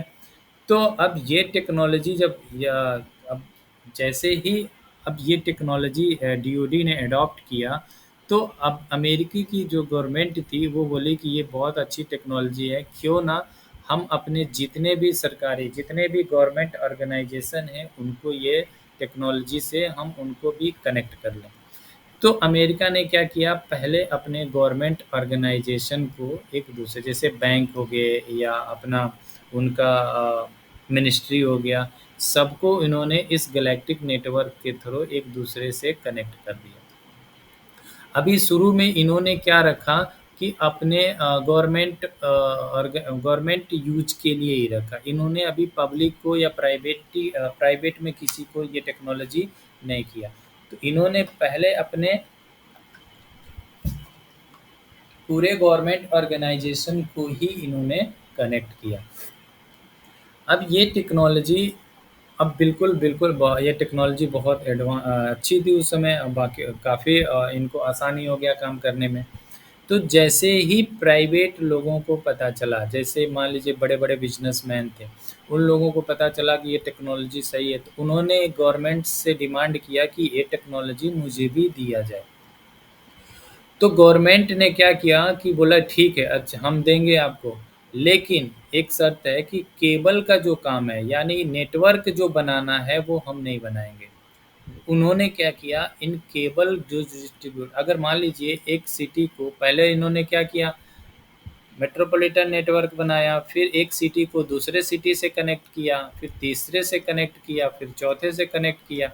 तो इन्होंने जो कनेक्ट करने वाला जो केबल का जो टेंडर था, इन्होंने उस पे बिड कर दिया कि भैया बिड निकाल दिया, जो बिड करेगा जो अच्छा करेगा वो उसका टेंडर ले लेगा। तो इन्होंने एक टेंडर निकाल दिया। तो अब कुछ प्राइवेट कंपनियां आई और बोला कि ये सारा प्राइवेट ही रहेगा। तो कुछ प्राइवेट कंपनियां आई जिन्होंने वो टेंडर लेने में इंटरेस्ट दिखाया। तो 1-2 कंपनी को मिल गया। तो उन्होंने क्या किया कि सारे स्टेट में केवल एक स्टेट को एक दूसरे से लिंक कर दिया। तो अमेरिका के जितने भी स्टेट थे सबको एक दूसरे से इन्होंने लिंक कर दिया। और ये जो केबल बिछाने का काम किया जिस कंपनी ने, उनको आज के दौर में हम लोग उन्हीं को आईएसपी बोलते हैं। यही है इंटरनेट सर्विस प्रोवाइडर, यानी इनका अपना खुद का केबल है। आप देखते होंगे रोड के किनारे मोटे-मोटे केबल्स जो डलते हैं, अब आजकल तो फाइबर के डल रहे हैं। तो जो केबल्स डलते हैं ना, मेट्रो में कभी जाइएगा तो देखिएगा मेट्रो के साइड में ये मोटे-मोटे केबल्स होंगे आपके। तो वो सारे क्या हैं, इंटरनेट के लिए ही वो डाले गए हैं। तो वो उससे क्या होता है कि इंटरनेट एक मतलब कनेक्टिविटी बनती है। तो वो वही जिन्होंने केबल बिछाने का काम किया वो उनको हम सर्विस प्रोवाइडर आजकल बोलते हैं, इंटरनेट सर्विस प्रोवाइडर। और जो आपकी कनेक्टिविटी हुई, जो भी आपकी कनेक्टिविटी हुई, वो आपका इंटरनेट, उसी को हम इंटरनेट बोलते हैं। यानी आप जितने भी देखा जाए तो जितने भी अमेरिका में जितने भी डिवाइसेस थे जो एक दूसरे से कम्युनिकेट करते थे, कहीं न कहीं डायरेक्टली या इनडायरेक्टली एक दूसरे से कनेक्टेड ही है। ठीक है? तो इस अब इन्होंने क्या किया, केबल बिछा दिया। अगर मान लीजिए कि किसी को इंटरनेट यूज करना है तो क्या करेगा, अपना सिस्टम लेगा और इन सर्विस प्रोवाइडर से एक कनेक्शन लेगा। तो ये सर्विस प्रोवाइडर क्या करेंगे, आकर के आपके घर में एक राउटर लगा देंगे और उस राउटर से आप अपना इंटरनेट चला लेंगे। ठीक है? तो ये आपका सर्विस प्रोवाइडर हो गया। अब ये टेक्नोलॉजी पूरे अमेरिका में फैल गई। ठीक है? और फिर क्या हुआ, जैसे ही अमेरिका के अगल-बगल की कंट्रियाँ हैं जो भी हैं, वो बोली कि ये तो बहुत अच्छी टेक्नोलॉजी है, अब इसमें बूम आ गया इनके पास। तो ये अलग जो अदर कंट्रियाँ थी, उन्होंने भी अमेरिका के पास डिमांड कर दिया कि अमेरिका के पास जब डिमांड किया कि बोले कि ये टेक्नोलॉजी मुझे भी चाहिए। तो उन्होंने बोला ठीक है। तो अब देखते हैं मोस्टली कंट्रियाँ एक दूसरे से समुद्र बाया वाटर यानी ओशन के थ्रू कनेक्ट होती है। तो बोला कि अब चैलेंजेस तो ये था कि अब एक दूसरे से कैसे कनेक्ट करेंगे। तो इन्होंने क्या किया कि अब एक मरीन केबल भी एक कंट्री को दूसरे कंट्री से जोड़ने के लिए टेंडर निकाला, और इंटरनेशनल आईएसपी जो भी आईएसपी आए, कुछ आईएसपी आगे आए और उन्होंने समुद्र में भी केबल बिछा दिया। आप देखेंगे जैसे गूगल में अगर सर्च करेंगे तो यहाँ अगर डालेंगे तो मरीन केबल करेंगे,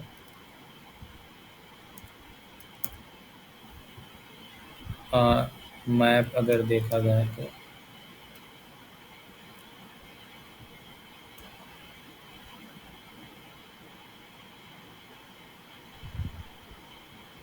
देखें, देखिए ये सारा जो आप देखिए, ये जितने भी समुद्र ओशन है ना, इसमें देखिए सारी कंट्रियाँ, मतलब बहुत सारे आईएसपीज हैं। जैसे अब सब डालेंगे तो टाटा का भी देखिए पड़ा हुआ है, टाटा जीटीएन। यहाँ जाएंगे तो यहाँ देखेंगे एमईटी का, ये जितने भी आईएसपी हैं सब ने अपना अपना केबल डाला हुआ है। देखिए सारा तो केबल डाला हुआ है, तो आप ऐसे चेक कर सकते हैं।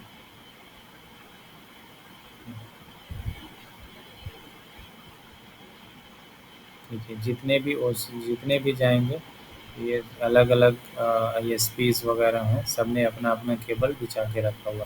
तो ये क्या कर सकते हैं, सर्विस प्रोवाइडर हैं जो अपना अपना केबल समुद्र में, और समुद्र से एक कंट्री दूसरे कंट्री से ये आपस में लिंक्ड है। ठीक है, आवाज़ जा रही है ना, सुन रहे हैं आप लोग ना? Yes sir, yes yes sir. Sir. हाँ हाँ, ठीक है। तो ऑनलाइन में सबसे बड़ा चैलेंजेस यही होता है कि थोड़ा सा ये रहता है कि ऑफलाइन में रहता है, कुछ लोग डिस्कनेक्ट हो गए आई थिंक। सर बहुत नेटवर्क का इशू आ रहा है, हम्म, हम्म, हम्म, हम्म। आपकी आवाज कट रही थी बीच में, अब सही आ रही है। तो अभी आप सब लोग अपने अपने घर पे ही होंगे ना? Yes sir. जी सर। Yes sir. इस पर का चलो ऑलमोस्ट लगभग 3 लोग।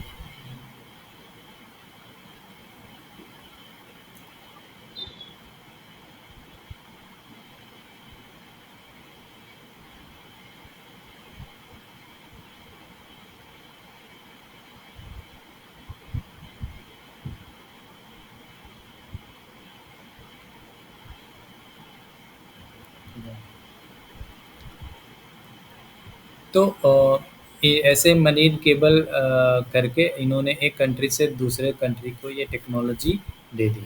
लेकिन सबसे बड़ा चैलेंजेस ये था, अभी भी इंटरनेट आम पब्लिक के बीच में नहीं पहुंचा। ठीक है, सबसे बड़ा प्रॉब्लम ये था कि अभी भी ये इंटरनेट जो था या तो गवर्नमेंट यूज करता था, या तो बड़े-बड़े जो बिजनेसमैन थे वो यूज करते थे। सबसे बड़ा उसका एक ये रीज़न था कि इंटरनेट उस समय बहुत ही कॉस्टली था। इसका रीज़न ये था कि सबसे बड़ा जो रीज़न था, ये वेंडर जो होता है, वेंडर मोनोपोली था उस समय, या बोल सकते हैं डिवाइस डिपेंडेंसी बोल सकते हैं इसको। मतलब क्या हुआ कि उस समय एक कंप्यूटर दूसरे कंप्यूटर से तभी कम्युनिकेट कर सकते थे जब दोनों सेम वेंडर के हों। अगर मान लीजिए ये आपका एचपी का है, उस समय और भी एग्जांपल्स हम दे रहे हैं, अगर तो ये भी एचपी का ही होना चाहिए। इसके जो कनेक्टर हैं ये भी एचपी के ही होने चाहिए। जो एचपी के, अब जाहिर सी बात है सपोर्ट कर रहा है तो एचपी ही बनाता होगा। यानी पूरा ये जो इंफ्रास्ट्रक्चर है सारा क्या है, वेंडर मोनोपोली। यानी एक कंपनी का आपने एक सिस्टम लिया तो दूसरे का भी उसी कंपनी का या उसी वेंडर का होना चाहिए। अब देखिए कितना बड़ा चैलेंजेस था। अगर मान लीजिए एक ऑफ़िस में अगर मान लीजिए कि कोई एक कंपनी है, प्राइवेट कंपनी है मान लीजिए, वो उसका बिज़नेस दूसरे प्राइवेट कंपनी से है, ठीक है? तो ये जो अपने नेटवर्क में जो डिवाइस यूज़ कर रहा है, ये एचपी का यूज़ कर रहा है और ये अपने नेटवर्क में यूज़ कर रहा है, वो डेल का यूज़ कर रहा है या आईबीएम का मान सकते हैं, डेल का यूज़ कर रहा है। तो अब ये तो आपस में बात कर लेंगे, इनके विद इन द ऑर्गेनाइजेशन जो भी कम्युनिकेशन होगा ये एक दूसरे से बात कर लेंगे। ये भी विद इन द ऑर्गेनाइजेशन, क्योंकि इनका जो सारा सिस्टम है ये एचपी का है, कनेक्टिविटी एचपी का ही है। लेकिन अगर ये कंपनी इस कंपनी से अगर बात करना चाहे तो इसके लिए भी यहाँ डेल का एक सेटअप लगाना पड़ेगा और इस कंपनी को यहाँ एचपी का सेटअप लगाना पड़ेगा। डबल खर्च और ये चैलेंजेज आते थे। तो जो आपका जो इंटरनेट था बहुत कॉस्टली था, इसीलिए छोटे-छोटे बिज़नेसमैन या आम पब्लिक के पहुँच में नहीं था। तो सबसे बड़ा जो चैलेंजेस था वो आपका वेंडर्स मोनोपोली या यूँ कह सकते हैं कि डिवाइस डिपेंडेंसी था। यानी आपका पूरा इंफ्रास्ट्रक्चर सेम वेंडर्स का होना चाहिए, सेम कंपनी का होना चाहिए। सबसे बड़ा चैलेंजेस तो ये था। दूसरा जो मेजर चैलेंजेस था कि इसके नेटवर्क को अंडरस्टैंड करना यानी ट्रबल शूट करना, यानी इसका एक प्रॉपर आर्किटेक्चर नहीं था। यानी ये बस क्या करते थे, एक वेल ट्रेंड इंजीनियर आता था, वो नेटवर्क बना के चला जाता था। अगर मान लीजिए अगर दूसरा कोई ट्रबल शूट करना चाहे या इंटरनल एम्प्लॉई, अगर उनको अभी क्या होता है कि अभी सब लोग थोड़ा बहुत जो भी चैलेंजेज आता है अभी हम ही अपना रिज़ॉल्व कर लेते हैं।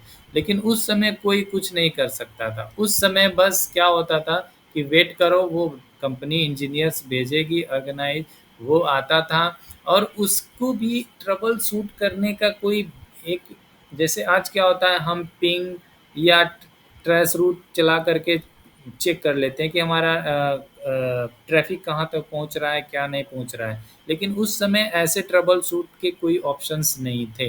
वो कनेक्टिविटी देखता था या व्हाटएवर जो भी। तो यानी वो कॉम्प्लिकेटेड नेटवर्क था, यानी उसका ट्रबल शूट का मेजर प्रॉब्लम था। सबसे बड़ा चैलेंजेज़ ये भी था कि वो जल्दी नेटवर्क एक बार ख़राब हो जाए तो 2 दिन भी लग जाते थे, हफ़्ता दिन भी लग जाते थे। तो चैलेंजेस था ही था। तीसरा जो और जो चैलेंजेस था वो पैकेट लॉस का था। यानी अगर मान लीजिए एक कंप्यूटर से जब दूसरे कंप्यूटर पे डेटा सेंड करते थे तो वहाँ पैकेट का बहुत लॉस होता था। यानी वो पैकेट जल्दी से पहुँचता नहीं था दूसरे के पास। यानी बहुत या तो बहुत टाइम लग जाता था या ऐसे हो सकता था।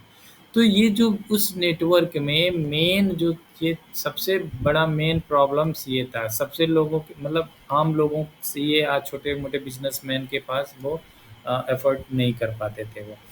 तो ये सबसे बड़ा चैलेंजेस था। तो उस समय जब अमेरिका ने क्या किया कि अदर कंट्री को यानी अदर कंट्री को ये टेक्नोलॉजी दे दिया, तो बोला कि हम जो इंटरनेट की जो मॉनिटरिंग रहेगी, अब क्योंकि अब ये इंटरनेट से सारे कंट्री का कॉन्फिडेंशियल डेटा जाएगा, है ना? सारे अपना-अपना डेटा भेजेंगे। तो अमेरिका ने बोला कि किसी एक पर्टिकुलर कंट्री का वो किसी भी कंट्री का अब नहीं रहेगा जिसके अंडर में इंटरनेट की मॉनिटरिंग रहेगी। तो इन्होंने क्या किया, कुछ कंट्री ने मिल करके एक ऑर्गेनाइजेशन बनाया, बोला कि अब यही पूरे वर्ल्ड की इंटरनेट को मॉनिटर करेगा। उसका नाम था ICANN, ठीक है? The internet corporation authority assign name and number. तो ये इनका काम ये था कि ये पूरे इंटरनेट को मॉनिटर करेंगे। जैसे अगर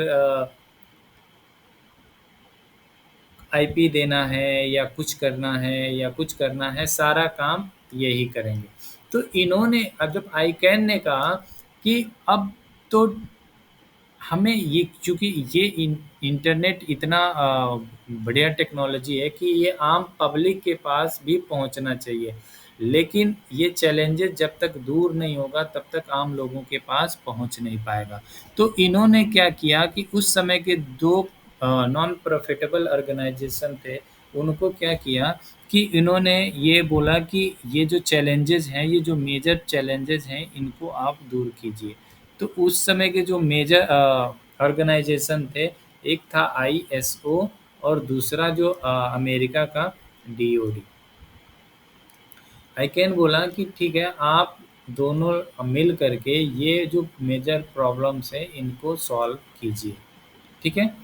तो उस इन्होंने क्या किया 1970 से लेकर के 80 तक, देखिए 97 से लेकर के 80 तक अभी चैलेंजेस था ही।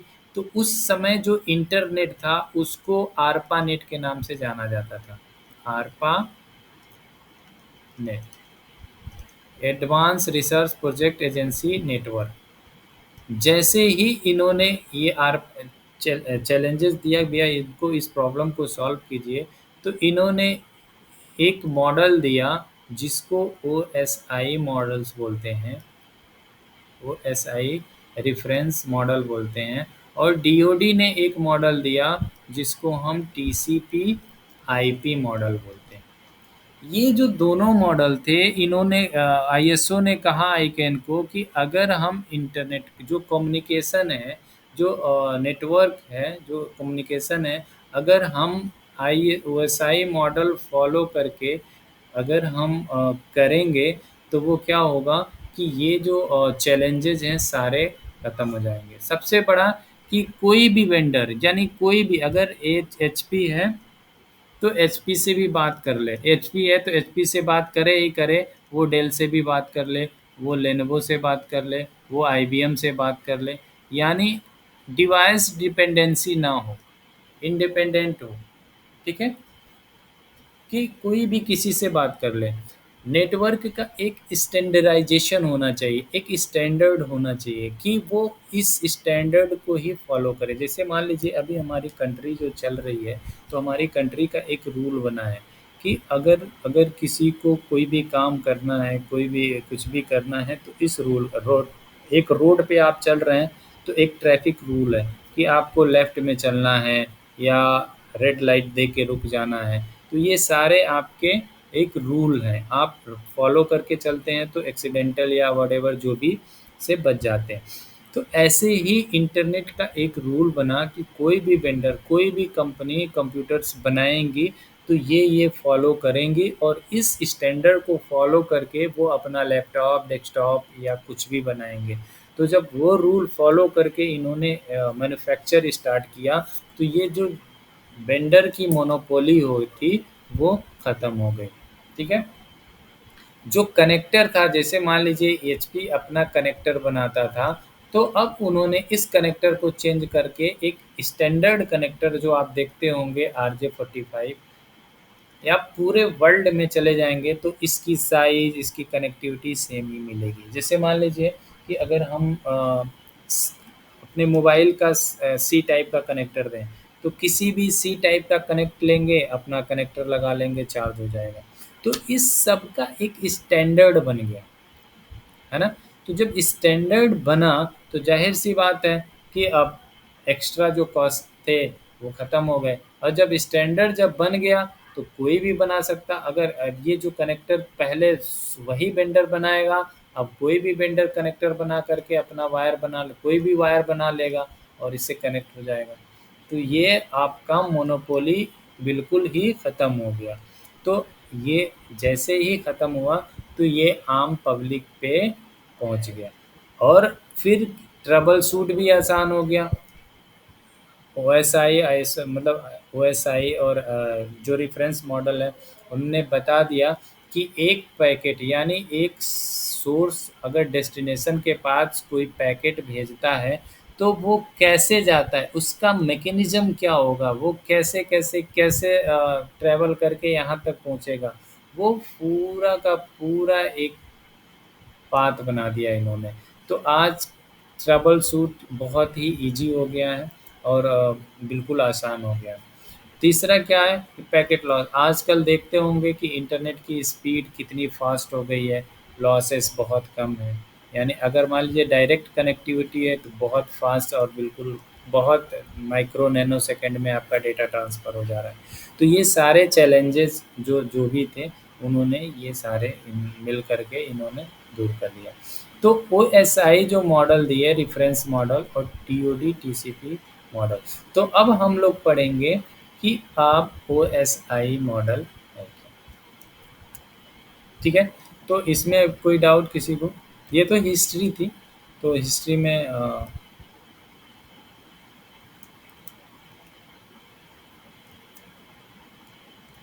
आवाज़ जा रही है? किसी को कोई डाउट? नहीं सर, कोई डाउट नहीं। ठीक है। तो अब हम पढ़ेंगे ओएसआई मॉडल। बहुत ही ओएसआई मॉडल बहुत ही इम्पोर्टेंट मॉडल है। रेफरेंस मॉडल इसको हम बोलते हैं, रेफरेंस मॉडल।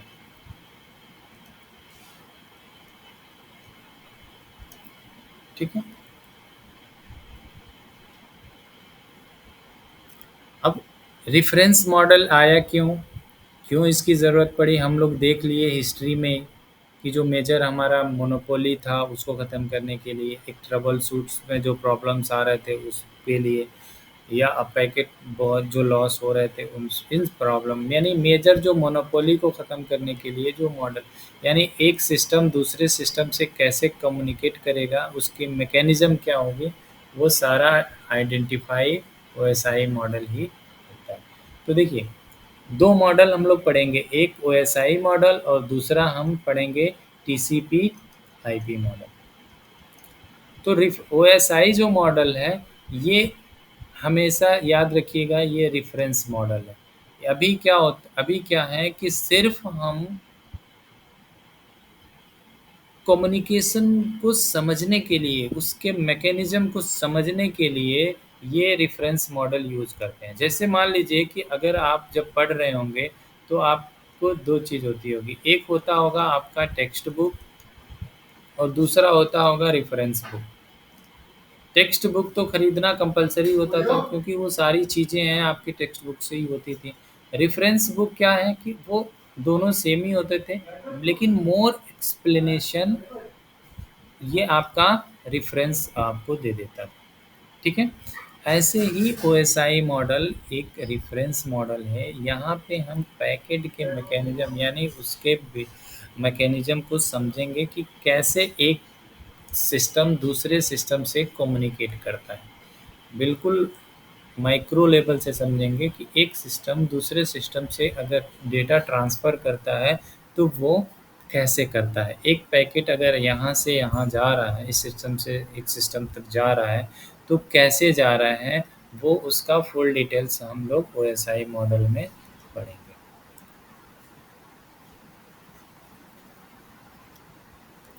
तो आप पढ़े भी होंगे इंजीनियरिंग्स में या एमसीए बीसीए में पढ़े होंगे, ओएसआई के में 7 लेयर्स होते हैं, है ना।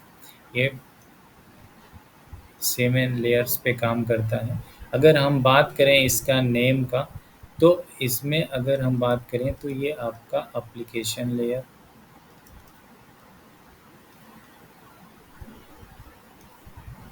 फिर आपका प्रेजेंटेशन लेयर,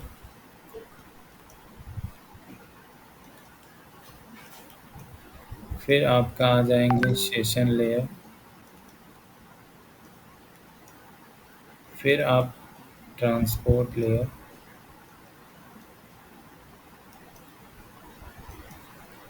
नेटवर्क लेयर, फिर डेटा लिंक लेयर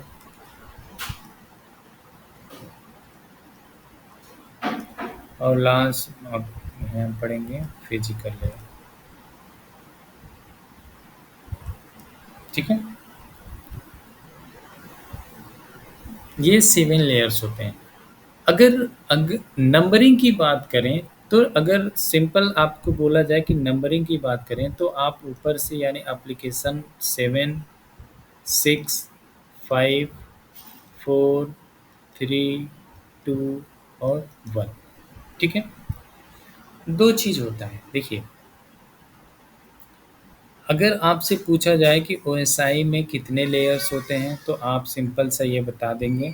और आपसे पूछा जाए कि देखिए, हर इंटरव्यू में ये पूछना ही पूछना है, ऑलमोस्ट आपसे लेयर्स के बारे में पूछा ही जाएगा। अगर लेयर्स के बारे में आपको आइडिया है, तो भी सिक्योरिटी जब आप अपना चेंज करेंगे, तो उसके वहाँ पे भी ये आपको पढ़ना पड़ेगा, और ये वहाँ पे इसकी अंडरस्टैंडिंग होना बिल्कुल मोस्ट इम्पॉर्टेंट है। जब तक लेयर्स का अंडरस्टैंडिंग नहीं है, तब तक आप नेटवर्क नहीं समझ सकते, या आप सिक्योरिटी नहीं लगा सकते। तो हर लेयर का अपना अपना काम है, इसको बिल्कुल अच्छे से समझिए। और कोई भी डाउट, किसी भी लेयर्स में कोई भी डाउट होगा, प्लीज़ आप लोग क्वेश्चन क्वेरी करिएगा, है ना। तो हम बात कर रहे हैं लेयर्स की। तो देखा जाए तो हम अभी हमने पढ़ा कि हमारा क्यों, ये हमने देख लिए, लेयर्स हो गया ये हमारा। और फिर हम देखेंगे अब एप्लीकेशन लेयर्स पहले पढ़ेंगे, ठीक है।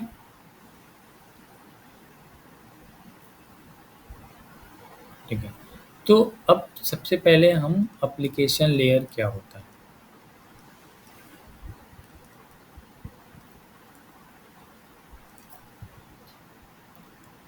इसको हटा दे रहे हैं, एक एक लेयर पढ़ेंगे हम।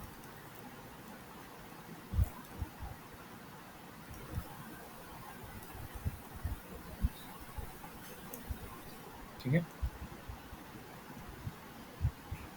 अब एप्लीकेशन लेयर को बोलते हैं यूज़र इंटरेक्शन लेयर। इसको हम ऐसे बोल सकते हैं कि यूज़र इंटरेक्शन लेयर, यानी इसको हम डेस्कटॉप लेयर भी बोल सकते हैं। देखिए, अब कैसे क्यों बोलते हैं कि अगर हमको कुछ भी मतलब अपने अगर इंटरनेट पे ही जाना है, कुछ भी काम करना है, तो पहले आपको सबसे पहले क्या करना होगा, उसके एप्लीकेशन को ओपन करना होगा। सिंपल सा, आपको अगर गूगल ओपन करना है, तो क्या करेंगे, एक ब्राउज़र ओपन करेंगे। और ब्राउज़र क्या हो सकता है, आपका मोज़िला हो सकता है,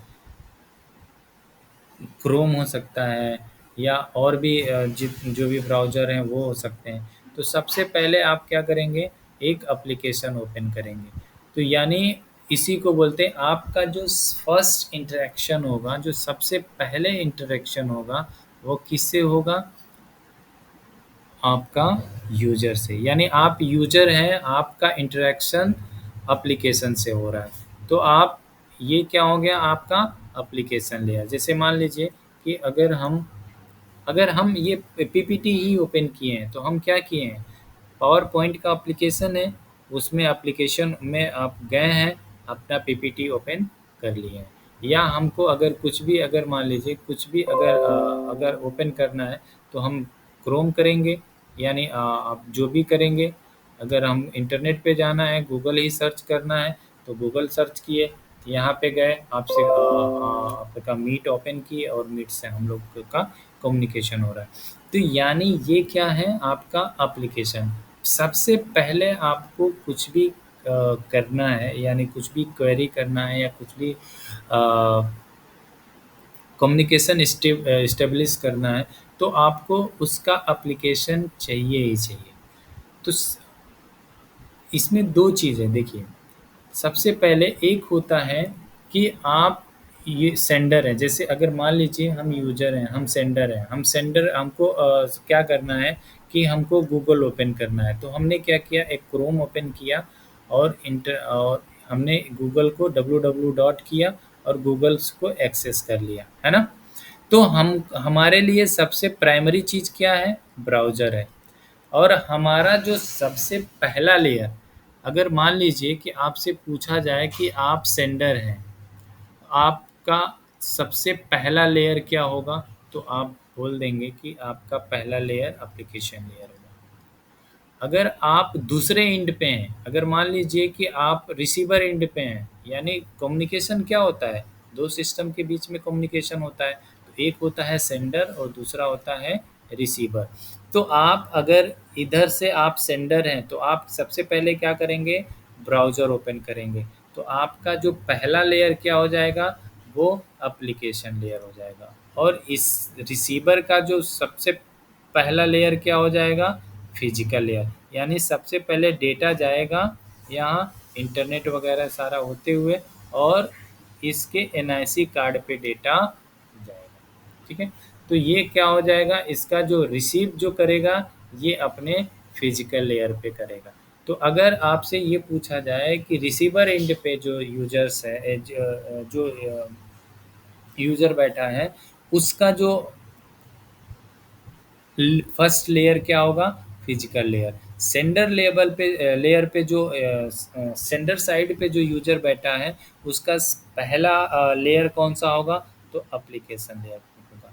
अगर आपसे ये नहीं पूछा जाता है, यूजर और सेंडर और रिसीवर नहीं मेंशन होता है, आपसे सिर्फ यही पूछा जाता है कि ओएसआई में कितने लेयर्स होते हैं, तो 7 लेयर्स होते हैं, आप कर दीजिएगा। और उसमें जो नंबरिंग होगी एप्लीकेशन को 7 नंबर से स्टार्ट करेंगे। ठीक है,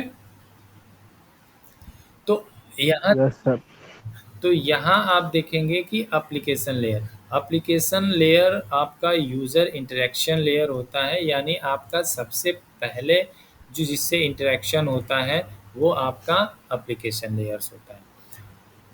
एप्लीकेशन में जो आ जाते हैं, आपके क्रोम आ जाते हैं, मोजिला आ जाएंगे, आपके इंटरनेट एक्सप्लोरर आ जाएगा, या आपका ओपेरा मिनी आ जाएगा, व्हाटएवर जो भी ये एप्लीकेशंस आ जाएंगे। या अगर इंटरनेट ब्राउज़र में जाएंगे तो ये सारे आ जाएंगे। अब एप्लीकेशन में आपका कोई और भी फेसबुक का एक अलग से एप्लीकेशन भी डाउनलोड कर सकते हैं, जैसे आप लोग मोबाइल में देखते होंगे, एक अलग एप्लीकेशन ही हो जाता है। या अगर मान लीजिए आप आउटलुक यूज कर रहे हैं मेल के लिए, तो जीमेल का भी आप एप्लीकेशन डाउनलोड कर सकते हैं। या आउटलुक आप एमएस ऑफिस देखते होंगे, उसका भी कर सकते हैं, आउटलुक का कर सकते हैं। तो ये सारे आपके एप्लीकेशन लेयर हो जाएंगे। ठीक है, यस सर। अब एप्लीकेशन में जो प्रोटोकॉल्स चलते हैं, यानी आपके जो भी एप्लीकेशन में जो प्रोटोकॉल चलेंगे, वहाँ HTTP चलेगा, HTTPS चलेगा। ठीक है, SNMP, आपका टेलनेट ले सकते हैं, आप SSH ले सकते हैं, या आप रिप ले सकते हैं। तो ये सारे प्रोटोकॉल्स कहाँ चलते हैं? एप्लीकेशन लेयर्स में। जैसे मान लीजिए कि हमने देखिए यहाँ पे देखिए, अगर आप यहाँ देखिए, अगर हम मीट में जो यूज कर रहे हैं HTTPS यूज कर रहे हैं, यानी हमारा जो कम्युनिकेशन हो रहा है इस प्रोटोकॉल के थ्रू कम्युनिकेशन हो रहा है। अगर हम आप सिस्टम एडमिन हैं, आप लोग क्या बोलते डेस्कटॉप लेवल पे काम करते हैं, तो आप लोग आउटलुक कॉन्फ़िगर करते होंगे अपने अपने ऑर्गेनाइजेशन में। तो आउटलुक जब कॉन्फ़िगर करते होंगे तो उसमें आउटलुक कॉन्फ़िगरेशन में 2 प्रोटोकॉल्स काम करते हैं। एक आपका पॉप काम करता है, ठीक है? इस समय तो वो चेंज हो गया, IMAP हो गया है। और दूसरा आपका सिंपल मेल SMTP काम करता है, सिंपल मेल ट्रांसफ़र प्रोटोकॉल। अगर आप कॉन्फ़िगर करते होंगे तो डालते होंगे SMTP का जो पोर्ट नंबर है रजिस्टर्ड होगा, उसमें पोर्ट नंबर डालते होंगे, है ना? या यस POP3 अगर मान लीजिए जो मैसेज आता होगा, जो रिसीव होता होगा, उसमें जो आप डालते होंगे उसका अलग पोर्ट नंबर 1110 डालते होंगे करके यस सर।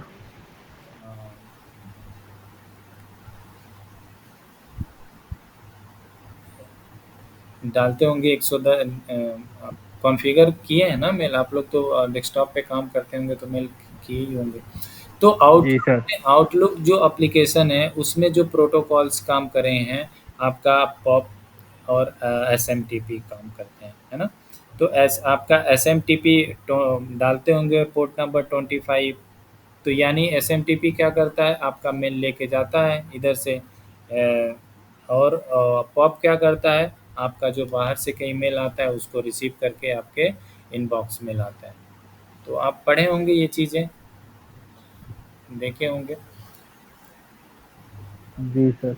तो ये सारे जो प्रोटोकॉल्स होते हैं ये कम्युनिकेशन यानी आपके एप्लीकेशन लेयर्स में काम करते हैं, ठीक है। तो इसमें एचटीटीपी की बात करें तो ये अगर इसका पोर्ट नंबर करेंगे तो ये 80 पे काम करेगा। एचटीटीपीएस की बात करेंगे तो ये 443 पे काम करता है। एसएनएमपी सिंपल नेटवर्क, एक होता है एसएमटीपी और एक होता है SNMP, simple network transfer management protocol, वो एसएनएमपी होता है। टेलनेट की बात करेंगे तो टेलनेट आपका 22 पे काम करेगा, 23 पे काम करेगा। एसएसएस की बात करेंगे तो 22 पे काम करेगा। रिप की बात करेंगे तो 520 पे काम करेगा। तो ऐसे ये सारे आपके पोर्ट्स नंबर डिफाइंड है। पोर्ट नंबर क्या होते हैं आगे अभी हम लोग पढ़ेंगे ट्रांसपोर्ट लेयर में, है ना। तो 5 मिनट का ब्रेक चाहिए क्या आप लोगों को?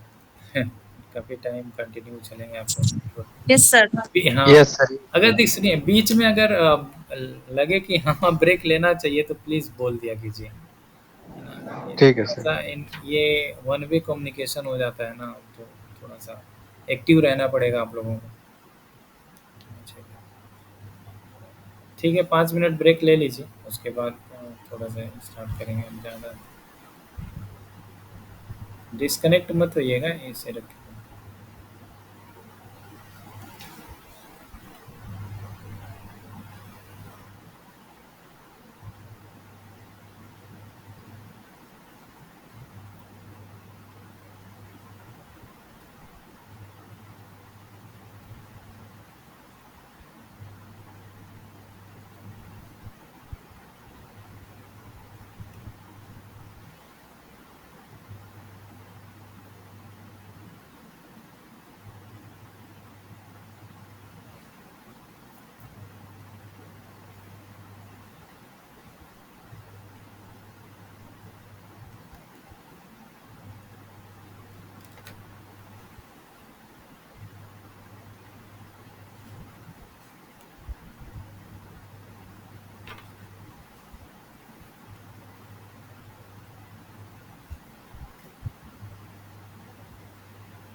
अ,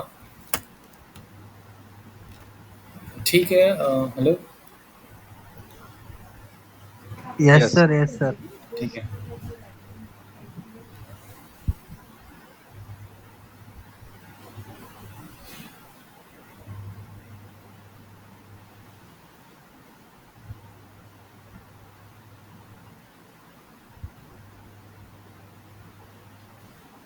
ठीक है। तो आप एप्लीकेशन लेयर्स बेसिकली सिंपल सा हम समझ सकते हैं कि जो भी एप्लीकेशंस हैं हमारे आपके डेस्कटॉप में, इसको डेस्कटॉप लेयर भी बोलते हैं। इसलिए डेस्कटॉप लेयर बोलते हैं कि आप प्रैक्टिकली आप लोग सबने यूज़ किया होगा। देखिए जितने भी ये आपके एप्लीकेशंस है, एनीडेस्क हुआ, ये सारे आपके एप्लीकेशंस हैं। आपको कुछ भी करना होता है तो आप एप्लीकेशन ही सबसे पहले ओपन करते हैं, है ना? तो ये आपके एप्लीकेशंस हैं और जो भी एप्लीकेशन, हर एप्लीकेशन एक स्पेसिफिक पोर्ट्स पे कम्युनिकेट करता है। अगर आप ब्राउज़र्स में www.http करते हैं तो आपका पोर्ट 80 से जाता है।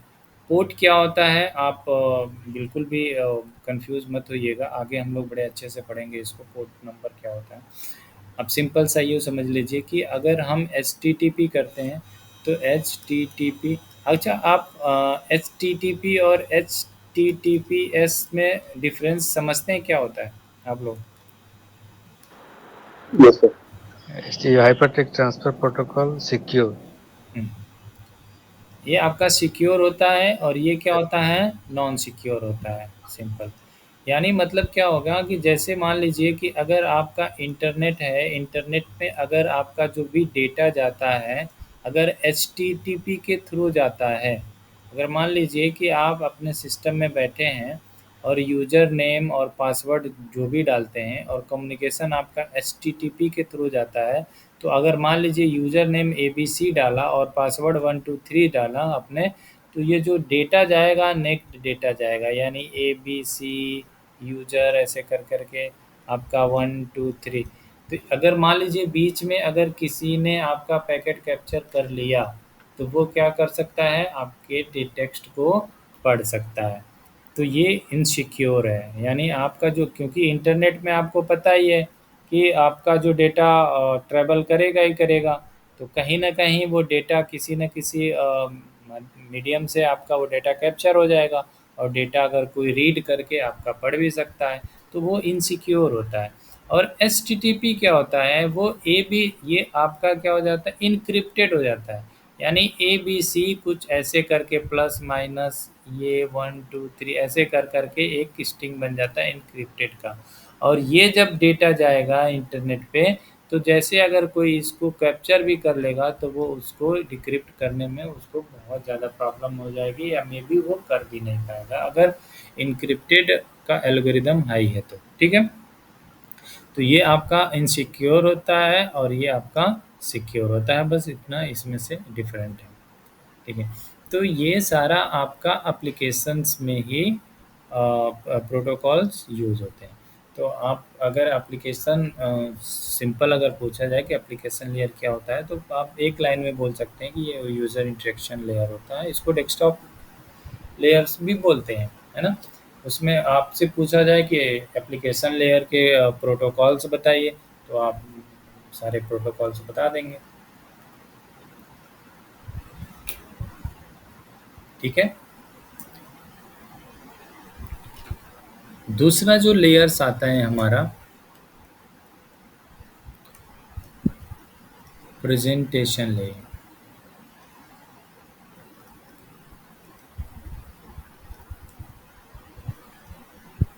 ठीक है? प्रेजेंटेशन लेयर में आपका काम होता है, यहाँ पे ट्रांसलेशन का काम होता है।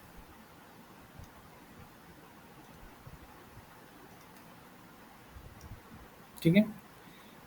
ट्रांसलेशन मतलब क्या होता है कि अब देखिए आपका जो सिस्टम, जो हम लोग सिस्टम यूज कर रहे हैं, इसके मेजर 3 पार्ट्स होते हैं। जैसे मान लीजिए एक एक आपका, जैसे मान लीजिए ये हम अपना सिस्टम अगर कंपोनेंट अगर इसको डिवाइड करें, तो इसको मेजर 3 पार्ट्स में डिवाइड कर सकते हैं।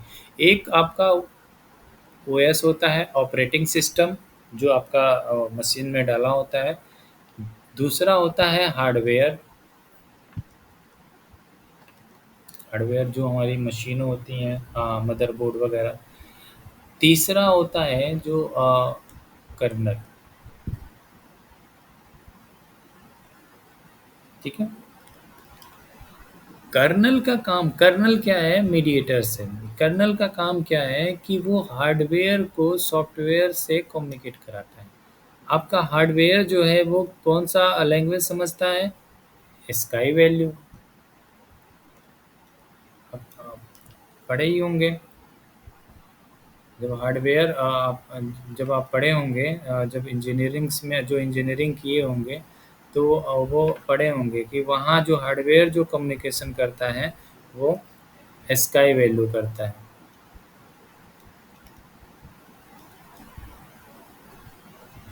ठीक है। और जो सॉफ्टवेयर जो आपका करता है एबिक करके, ठीक है। देखिए, अब यूँ समझ लीजिए कि ये 2 पर्सन हैं, एक को हिंदी आता है और दूसरे को कोई भी साउथ में कन्नड़ आता है, सिंपल सा ले लीजिए लैंग्वेज। अगर मान लीजिए इसको हिंदी आता है और इसको कन्नड़ आता है, तो ये अगर इससे बात करेगा तो ये इसका कन्नड़ नहीं समझ पाएगा और ये इसका हिंदी नहीं समझ पाएगा। अब इन दोनों में कम्युनिकेशन तभी पॉसिबल होगा जब बीच में आप एक ट्रांसलेटर बैठाएंगे, ठीक है। तो कर्नल क्या है, ये इसकी भी लैंग्वेज को समझ लेता है और इसकी भी लैंग्वेज को समझ लेता है। तो ये क्या करता है, कन्नड़ को ट्रांसलेट कर देगा कि किसमें? हिंदी में। और जब हिंदी ओएस के पास जाएगा तो हिंदी समझ जाएगा। तो ऐसे ही जब हम हार्डवेयर में जैसे की दबाते हैं, के अगर मान लीजिए कीबोर्ड पे के दबाएंगे तो ये स्काई वैल्यू कहाँ जाएगा? कर्नल के पास। और कर्नल क्या करेगा? उसको ट्रांसलेट करके ओएस में एवीडिक में चेंज कर देगा। और ओएस क्या करेगा? अपना सॉफ्टवेयर के थ्रू आपके ऑपरेट जो विंडोज़ जो मॉनिटर होगा उस पर के शो कर देगा। तो मतलब यही है। तो यहाँ पे क्या हुआ? आपका ट्रांसलेशन का काम हो गया। यानी क्या करता है, आपके एक लैंग्वेज को दूसरे लैंग्वेज में ट्रांसलेट करके आपको प्रेजेंट कर देता है। जैसे मान लीजिए ये हम देख रहे हैं, ये जो हम लोग जो बोर्ड यूज़ कर रहे हैं, देखा जाए तो ये भी एक एप्लीकेशन का पार्ट है। और एप्लीकेशन में क्या हुआ, जैसे ही हम पेन इस पे ऐसे ही कर रहे हैं तो ये क्या है, हमको कुछ टेक्स्ट फॉर्म में दिख रहा है। तो अब जैसे ही ये टच पैड पे अगर हम ऐसे कर रहे हैं तो ये कौन बता रहा है? कर्नल बता रहा है। किसको बता रहा है? सॉफ्टवेयर को, कि कुछ चेंजेज आ रहे हैं और वो उस चीज़ को ऐसे ही अपने बोर्ड्स पे शो कर दे रहा है।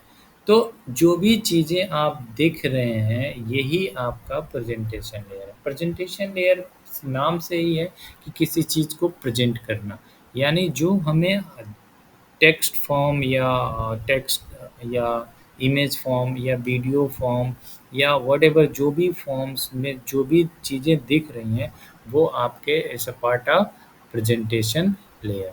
तो इस प्रेजेंटेशन लेयर का काम क्या हो गया? ट्रांसलेशन का। फिर और काम क्या हो गया? इनक्रिप्शन और डिक्रिप्शन।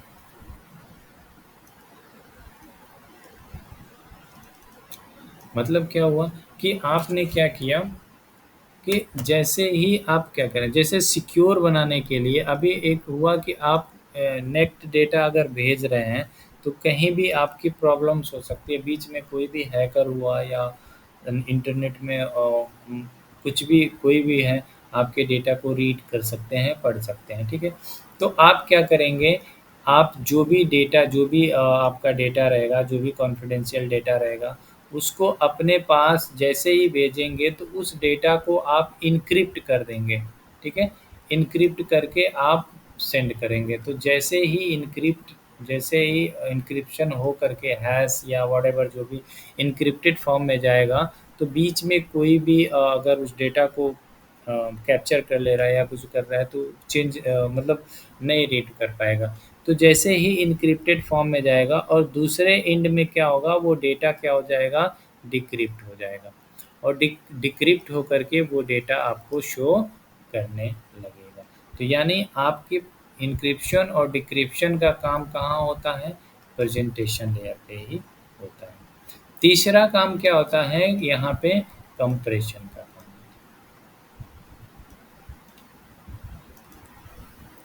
यानी अगर मान लीजिए कि आप व्हाट्सएप यूज कर रहे हैं, व्हाट्सएप यूज करके आप क्या करते हैं कि आप जाते हैं कहीं घूमने के लिए और खूब बढ़िया इमेज लेते हैं। तो आजकल जानते ही हैं कि एचडी में जो भी आपके फ़ोटोज़ आ रहे हैं तो उसकी साइज़ क्या होती है, बहुत हैवी होती है, 10 एमबी, 15 एमबी, 20 एमबी। और इतना हैवी एमबी वाला अगर व्हाट्सएप का एप्लीकेशन सपोर्ट लगेगा करने, तो इसके जो डेटा सेंटर्स बने होंगे या जो भी नेटवर्क में होता कंजंक्शन आ जाएगा और या लोड बढ़ जाएंगे। तो वो क्या करता है, जैसे ही आप डालते हैं फ़ोटो को, अपलोड करते हैं, तो वो तुरंत उस फ़ोटो को क्या करता है, कंप्रेस कर देता है। यानी उस फ़ोटो को केबी में चेंज कर देता है और केबी में चेंज करके वो क्या करता है, दूसरे एंड पे दे सेंड कर देता है। जब दूसरे एंड पे सेंड करता है तो क्या हो जाएगा, यानी कंप्रेशन का मतलब आप समझ ही रहे होंगे कि उस फाइल को सेव साइज़ वही रहेगा, बट वो क्या करेगा, कंप्रेस करके उसकी साइज़ को मिनिमाइज़ कर देगा। तो ये काम कहाँ होता है, प्रेजेंटेशन लेयर पे ही होता है। याद रखिएगा ये जो फीचर्स होते हैं आपके ओएस जो ऑपरेटिंग सिस्टम है ना, इसमें इनबिल्ट नहीं होते। आप इस जो आप एप्लीकेशन बनाते हैं, जैसे भी जो चीज़ें यूज करने के लिए बनाते हैं, तो आप उसमें अपने तरफ से ऐड करते हैं। अगर मान लीजिए आपने व्हाट्सएप का एप्लीकेशन बनाया तो आपने वो फीचर ये डाल दिया, यानी कंप्रेशन का फीचर्स डाल दिया, तो वो क्या करेगा, प्रेजेंटेशन लेयर पे ही वो आपका कंप्रेस कर देगा। ये फैसिलिटी ऑपरेटिंग सिस्टम में नहीं होता है। ऑपरेटिंग सिस्टम में जो आप एप्लीकेशन डालते हैं, उस एप्लीकेशन में अगर आप चाहें तो ये फैसिलिटी आप कर सकते हैं, या अगर आप चाहें तो नहीं कर सकते हैं, इट्स अप टू यू। ठीक है।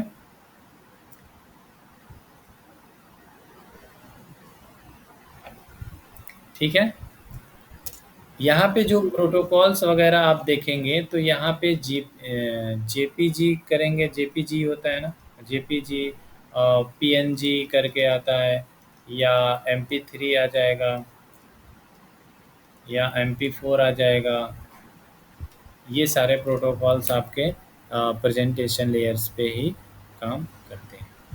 ठीक है। कोई डाउट दोनों लेयर्स में आप लोगों को? No sir. No. ठीक है। तो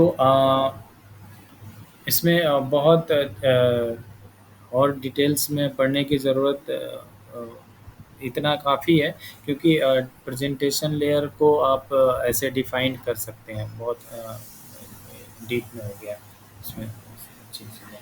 तो इस चीज़ों को आप ध्यान में रखिएगा कि ट्रांसलेशन का काम वो प्रेजेंटेशन लेयर से ही करता है। ठीक है।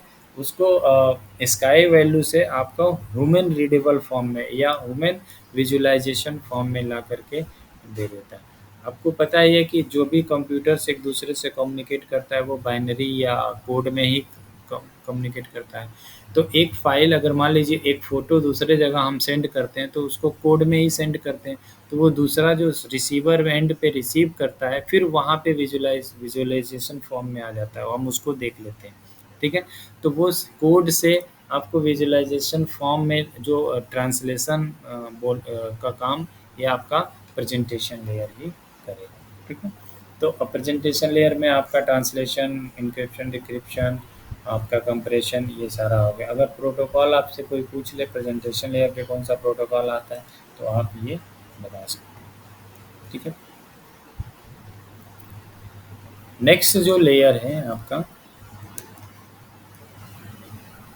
नेक्स्ट जो लेयर है सेशन लेयर कर लेते हैं, उसके बाद अगर आपका इंटरेस्टेड होगा तो करेंगे, नहीं तो नेक्स्ट के लिए कर लेंगे, है ना। सर ये भी कल से कर सकते हैं क्या? सेशन बहुत छोटा है, इसीलिए हम कह रहे हैं कि हाँ 5 मिनट लगेगा। अगर मन नहीं है तो कल ही कर लेंगे इसको, no issue. Sir money shift में हूँ ना मैं, इसलिए। अच्छा, सॉरी। हाँ। ओके, ठीक है। तो ठीक है, हम लोग नेक्स्ट जो है कल कर लेंगे, है ना? तो प्लीज़ आप ये लेयर्स और जो भी हमने पीछे पढ़ा है उसको थोड़ा-सा देख लीजिएगा। और आज हम आप लोगों को कुछ भेजेंगे नोट्स वगैरह, तो उसको भी आप लोग अच्छे से देख लीजिए। और नेक्स्ट क्लास में इंटरैक्टिंग बनाइए क्लास को। अगर चीज़ें समझ में आ रही हैं तो अच्छी बात है, नहीं आ रही है तो बोथ डायरेक्शन कम्युनिकेशन होगा तो सही रहेगा चीज़ें।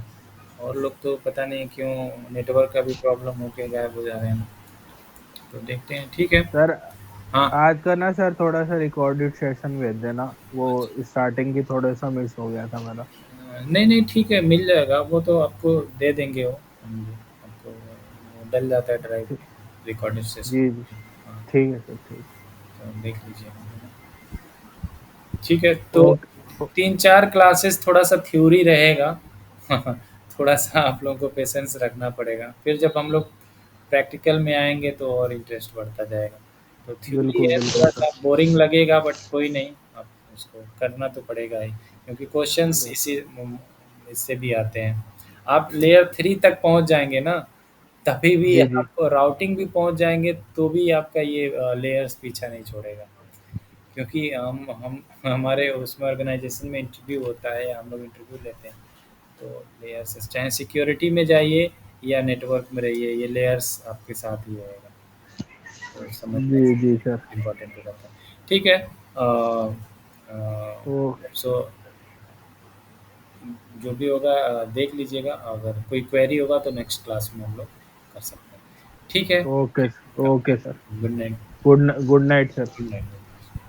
Good night. Good night. Good night.